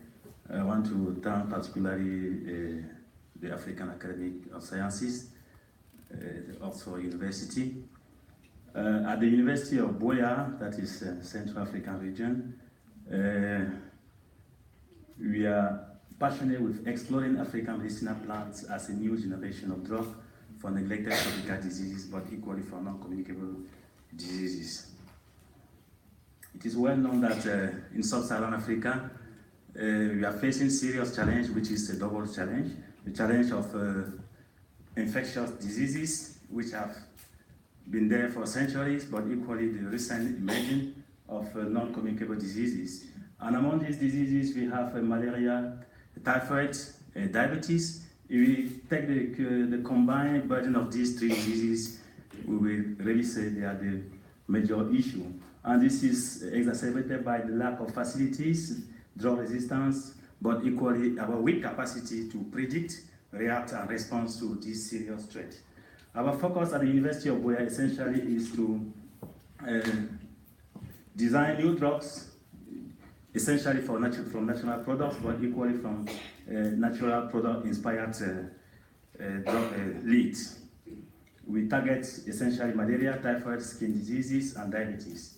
Our major approaches include reverse pharmacology, natural product optimization, using metal complexes, natural product-inspired synthetic products, but we equally plan to emphasize on developing phytomedicine, which is the fastest we believe. Some of our achievements, I will start with this picture. I think Professor Vegas, you can remember this picture that was in Egypt some 3 years ago. And you told me you now have a challenge. Not only you have been awarded the Young Scientist Prize, but this is equally a serious problem. So within this time, this is what we have succeeded achieving. We have succeeded establishing a screening platform at the University of Buea, including in vitro and in vivo models. We have succeeded identifying more than 200 plant species. We have succeeded isolating a good number of compounds, some of which are very, very interesting. But at this point, we face a serious challenge. We have to step forward. We need to move from the manual screening to semi-automated or automated system. And that is why, being the first generation of AAS affiliates, we are very, very hopeful. Our expectations are very, very high. But we can equally promise. Thank you.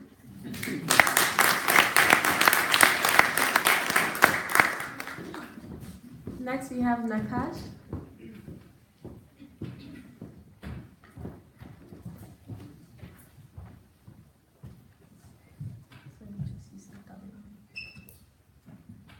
Thank you.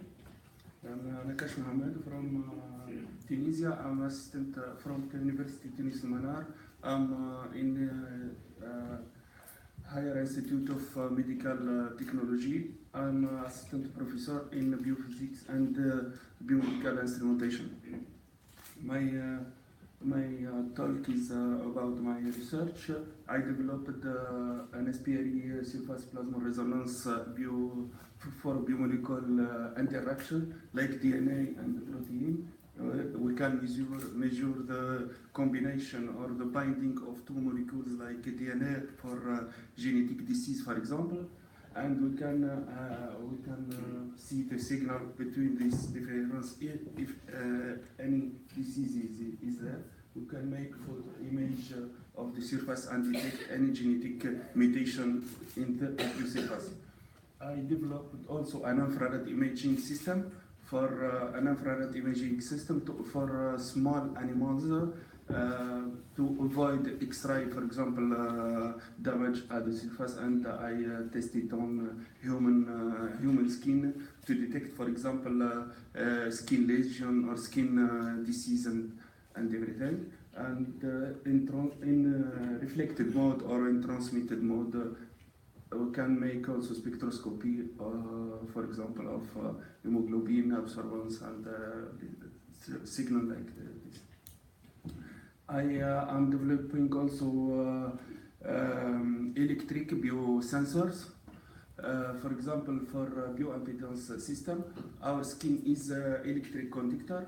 We can modelize the skin by electric component like resistance, capacitance, and we inject a current in our body, and you can measure different parameters like cardiac frequency, total body water, fat quantity, and other parameters in the body. We can develop also in situ detector for bio application. And thank you for your attention. Thanks, Nakash. That's Lucy.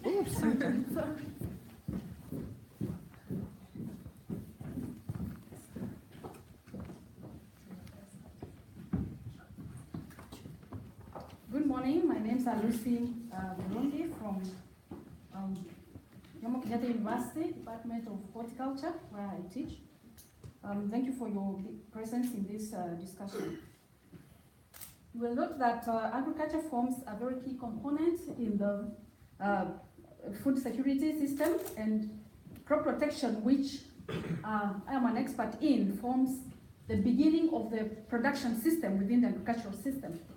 And the agriculture operating environment is very challenged because of the pests and diseases which are always above and below ground. And therefore, sustainable methods of managing these pests and diseases becomes very complicated, especially in Africa, where we have the smallholder farming systems which are very fragmented, and therefore forms a pool for these pests and diseases. And most of these farmers, despite the fact that there are very many pests and diseases and the fragmented system, use very harsh chemicals which harm their bodies, and also they bring it to us as consumers. And in the Kenyan system, most of these smallholder farmers are the ones that produce these crops for the urban families, because they live within the peri-urban centers. And therefore, my focus mainly is looking at the plant-pest interactions which happen above or below ground. And there are the chemical interactions as well as the molecular interactions. And my main focus is usually the chemical interactions between the pest and the plant and what the plant produces. And the main focus that we have worked on is on the above ground pests, which include the spider mites, as well as in most of the other plants we have also the coffee berry borer. And currently I'm working with the root knot nematodes, which also feed on the plants below ground. And the main challenge with the root knot nematodes is because their symptoms occur below ground, and therefore the farmers are not able to see their problems. The plants die on the above ground, but the problem is below ground. And currently I'm working on a product which is formulated in different ways from the cosmopolitan weeds. And this product will be put in tea bags. I think you can see the tea bag on the other end. And these tea bags will be placed into, are being placed into soil which has nematodes. And I'm hoping it will not be a cup of tea for the pests. Thank you very much.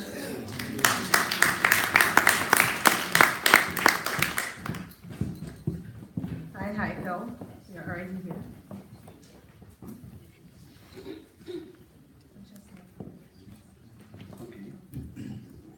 So thank you so much. I'm very delighted to be here with a member of this gathering. Also, thank you AAS and thank you Africa Oxford initiative. So I'm Professor Heikel Islazi from the National Center of Nuclear Sciences and Technology in Tunisia.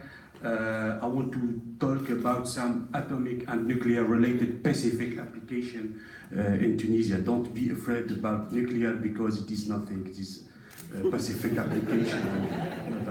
So I'm doing experiment and theory of atomic and nuclear physics, as I said. And also recently I was nominated head of research laboratory in energy and matter for nuclear science development. So I'm also young affiliate of TWAS, and I'm interested in first in cesium atomic beam. I am in charge to build this setup, which is a machine to do measurement of time frequency scale. Also, I'm interested to calculation of atomic process in fusion plasma, which is considered the future of energy in the future. Also, I'm doing experiment in the effect of ionization radiation on materials as polymers, dyes, etc., in order to do dosimetry measurement or water waste treatment also. So I have 23 papers in peer review and 1 patent. What is my personal expectation from AAS is to networking with AAS affiliate in a pluridisciplinarity project For example, to invite IS affiliate or to be invited on a short stay, we could, for example, seek money from AHCMA or International Atomic Energy Agency and so on. Also networking with other of IAS for short training and exchange. And finally, I'm interested to be trained on science diplomacy and scientific advising. Thank you so much. Last one is still leading, sorry. Next we have Aspa. Aspa. Should I start timing now, Aspa? Should I? Close?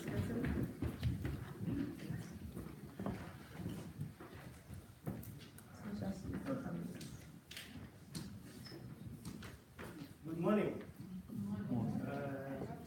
Yes, I have it here. So, I'm Hilonga from Nelson Mandela African Institution of Science and Technology. Our motto is academia for society and industry. We just don't want to do research for the sake of research. We want to make impact. So research to impact.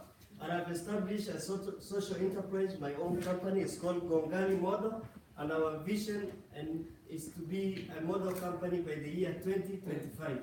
We are counting down now. So my concern is on the lack of clean and safe water, even in this 21st century. Look here. Imagine this is your mother here, or your sister, or your daughter, or your wife sharing water with these animals. This water is a source of deaths of many children, particularly those under 5 in Africa. You can see the challenge of heavy metals and the fluoride. It is so challenging. And imagine you are a PhD graduate from South Korea with 43 papers, and your mother is struggling like this. I think that is the source of my inspiration to take an action to solve this challenge. And so I have invented a water filter. This is called nanofilter. It's a filter that is based on nanotechnology. I developed nanomaterials that can target specific contaminants in water. And so we test the water quality and identify the contaminant, and so we can target those contaminants specifically. This project is funded by HDIF. This is a DFID funding from UK Aid. And I got a good mentorship from the Royal Academy of Engineering and Pictured Palace. By the way, Prince Andrew is my beloved friend. So besides these successful scientific investigations, I have a business that is creating impact to the community. We have employed a number of people, as you can see here in this screen. I cannot mention all this, but my challenge now is how can I scale up these initiatives from Tanzania to other African countries and elsewhere. So I look at you as potential partners for other countries. So I think we can make impact. And so I'm looking for this so we can you can reach more and more people. And because I have more time, I can just talk about the Inspiration Center that I'm starting in Tanzania to teach scientists on how to pitch their ideas and how to establish successful business. I still have 10 seconds and I want to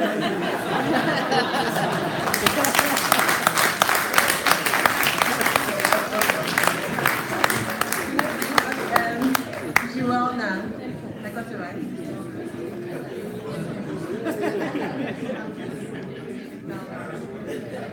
So, good afternoon. I'm Juelna from Noguchi Memorial Institute for Medical Research.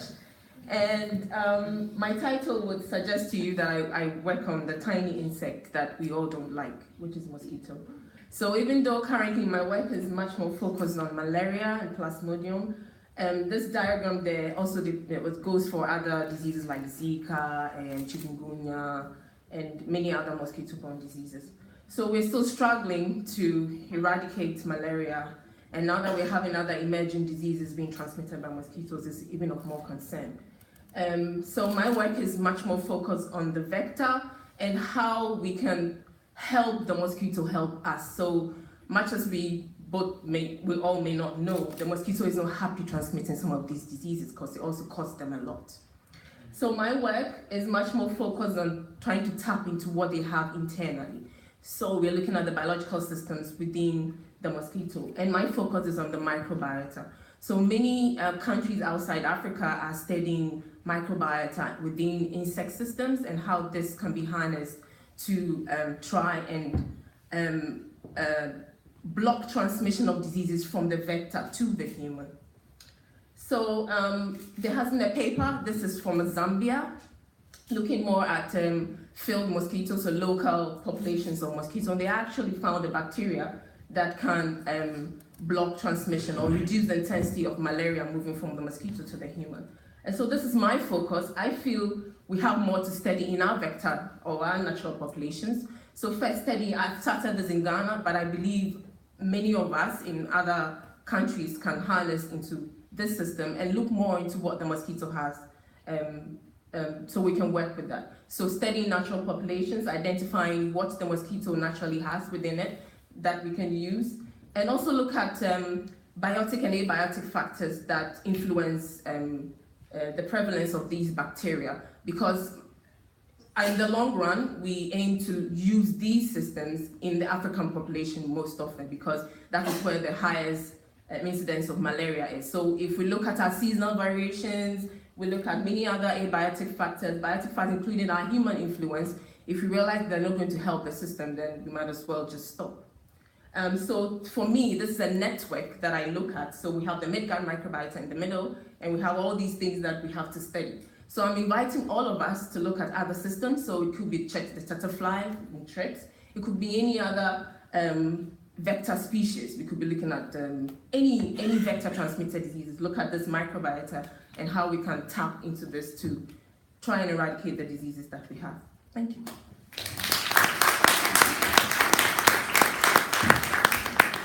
Last, we have Melissa.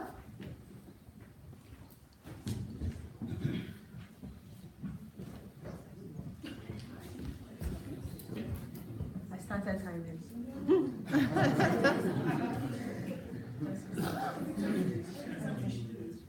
Thank you. So my work mainly focuses on, I'm Melissa Kapulu, thanks for being here and listening to this. So I work at the Cameron Wellcome Trust Research Institute in Kenya, but I'm from Zambia. So my work focuses on finding tools for better health. And this is using two systems, immunoepidemiology and human infection models, as well as research capacity building. So we know Africa bears the highest burden of mortality and morbidity when it comes to infectious diseases. And some of the infectious diseases that I focus on, so if you look at the diagram on the far right beneath, that's looking at under 5 mortality, and malaria has about 50% of under 5 mortality, and the second largest followed by diarrheal diseases. And some of the main causes of diarrhea, rotavirus, Shigella, E. coli, and Cryptosporidium. So my work focuses on malaria as well as Shigella. So these two have something in common, so that Shigella is waterborne, and then malaria is water-assisted, because the mosquitoes that carry malaria require water for their life cycle. So how am I doing this? What are my key outputs? So I start off with immunoepidemiology, so trying to look at what are the key components, or can we identify potential targets that we can look at for either putting through the vaccine development pipeline. And then looking at malaria, can these then be scaled up to be surveillance tools or diagnosis or markers of disease or infection? And then with Shigella, how can then, when we identify these particular targets, how can we use this to inform our clinical trial designs in key populations? So then with the human infection model systems, especially for malaria, we can also reverse and say, can we look at what the correlates of protection are for malaria, and then can these then be developed into vaccine products, and then can we also test potential candidate vaccines within these models? Another thing that I'm doing is building the next generation.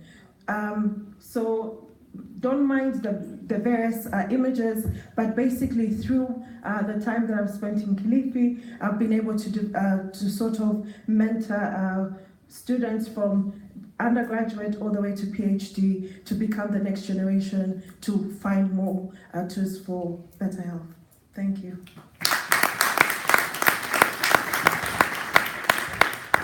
Thank you so much. That was our last presentation. I would like to announce that we're going to take our group photo while everyone is looking fresh and beautiful in the quad, and some of the volunteers will be on hand to direct you to where that is.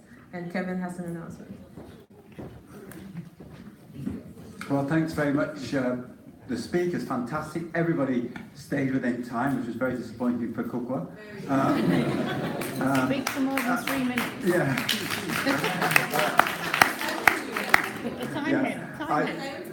Well, your timing, Bob. Well, then I'm finished. Thank you very much.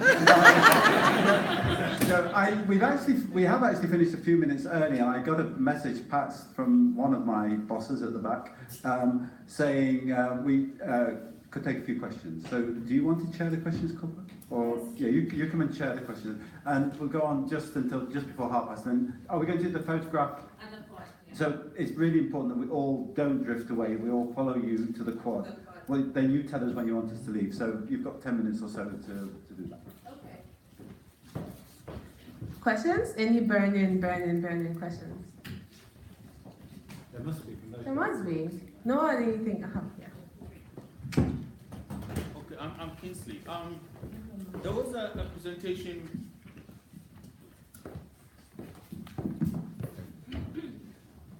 Thank you. There was a presentation by a material science engineer or something that she actually posed the question, how could we identify and harness the natural product in solving problems?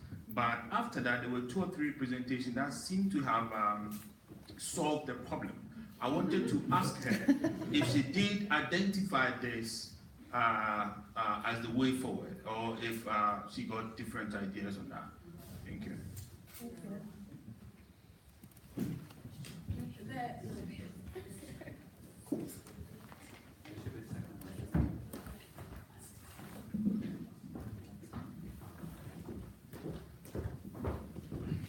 Thank you for the question. Actually, I'd like to acknowledge some of the work that's been done to address access to clean water in Africa. When I was preparing for the talk, I had no idea about all the exciting work you're doing, and I'm very happy that there's already been a lot of effort to resolve this problem. But broadly, I believe material science has an exceptional position in addressing several areas in African community that have issues, for example, energy. You can think about effective ways of storing energy from the sun, so you can use it while the sun's not up, at night, or just so many other areas, like novel materials for wearables, even in medicine. I think material science has a lot to offer in broad. Thank you. At the back, Caesar. Yeah, thank you very much. Caesar. Caesar and then. Did you say Caesar? Is it because you're Ghanaian? Of course. There's a bit of Ghanaian favoritism. Okay. Sorry. This is more of a question for Kevin and the professors who spoke at the beginning. As a humanist, a philosopher, and my colleague here from Ghana is also from the social sciences, we really learned a lot today listening to all the scientists doing their work. And I'm just wondering, the African Academy of Sciences, will you expand it to be an African Academy of Humanities and Social Sciences as well? Yes. Perhaps I shouldn't answer this with both Farhan and Nelson in the front row, but we're all agreed in the Academy. First, the Academy actually is an Academy of all sciences. If you go to our website, and you'll see that that's the case. But you're making a really important point, and that is that we often are underrepresented. And so we're very aware of this. We want to have a drive on this, and particularly in the affiliates, we are markedly underrepresented. This goes back to something Nelson was saying about the nomination processes, which is why we're going to revise the whole approach to allow, well, firstly, we're going to look much more actively and also allow self-nomination. We recognise that humanities, social sciences, economics, all knowledge is important for Africa's development. You've pointed to a real deficit that we're aware of. It isn't an intentional deficit. The remit of the Academy is quite clear. It is an Academy of all knowledge. So I will encourage you and all your colleagues, and that these things become cyclical. You know, once it's believed the AAS is about just hard science, that's what people perpetuate. So I would appeal to you, Caesar, and your colleagues in social sciences and colleagues in the humanities to put this message out, to encourage people to apply, both to nominate for the fellowship, but also when we revise, which I hope will be this year, the affiliate process, to encourage as many social scientists and humanists as possible to apply to become affiliates as well. Yeah, I have a number of observations, and they are mainly to the speakers in the last session. First, I want to dispute the fact that Nigeria is rated #1 for corruption. That is not true. There's no any country that doesn't have issues with respect to corruption, and I challenge anybody to point to one country that is not corrupt. If people are invited to give keynote address in this era of digital world, we should go beyond using traditional sources for literature.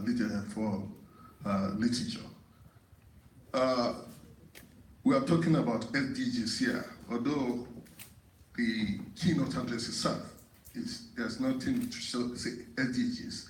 Well, you have to look at the theme of the conference itself. So if you are making any lecture, you have to skew it towards the SDGs. Just a few weeks ago, or was it just last week, there were a number of rail lines that were commissioned in Nigeria. In West Africa, the first light rail was commissioned in Abuja. And after that, another line was commissioned in the southern part of the country. So if we are talking of SDGs, what are we talking about if you are providing this thing? So that's that part. Secondly, are you wrapping up? Can you please wrap up so we take? Yeah. I'm coming up. You don't have to rush. You have enough time to. We have to leave in 4 minutes. You understand? We do have to leave in 4 minutes. No, look. If you got to be careful in if you gather people from different countries, yes, and you point at one country to say that country is corrupt, you know the careful. So what I'm trying to say is that apologies. Can we just take another question, please? No, I don't believe. What I'm saying is that you've got to be careful. We have agreed here that we are here for SDGs. So if we are for SDGs, if people are making presentation, they have to make it based on facts. You don't based on opinions. Yes. That is personal opinion. Thank you. Thank you.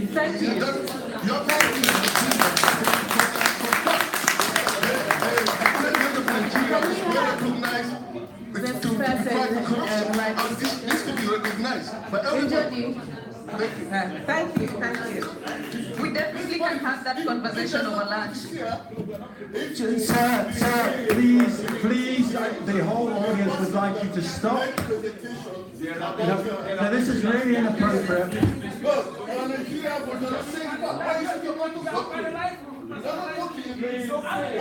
I'm trying to say is that if you are talking of contribution to I think we can go. Yeah? Shall we move for the photograph now? Time for the photograph. Up to you.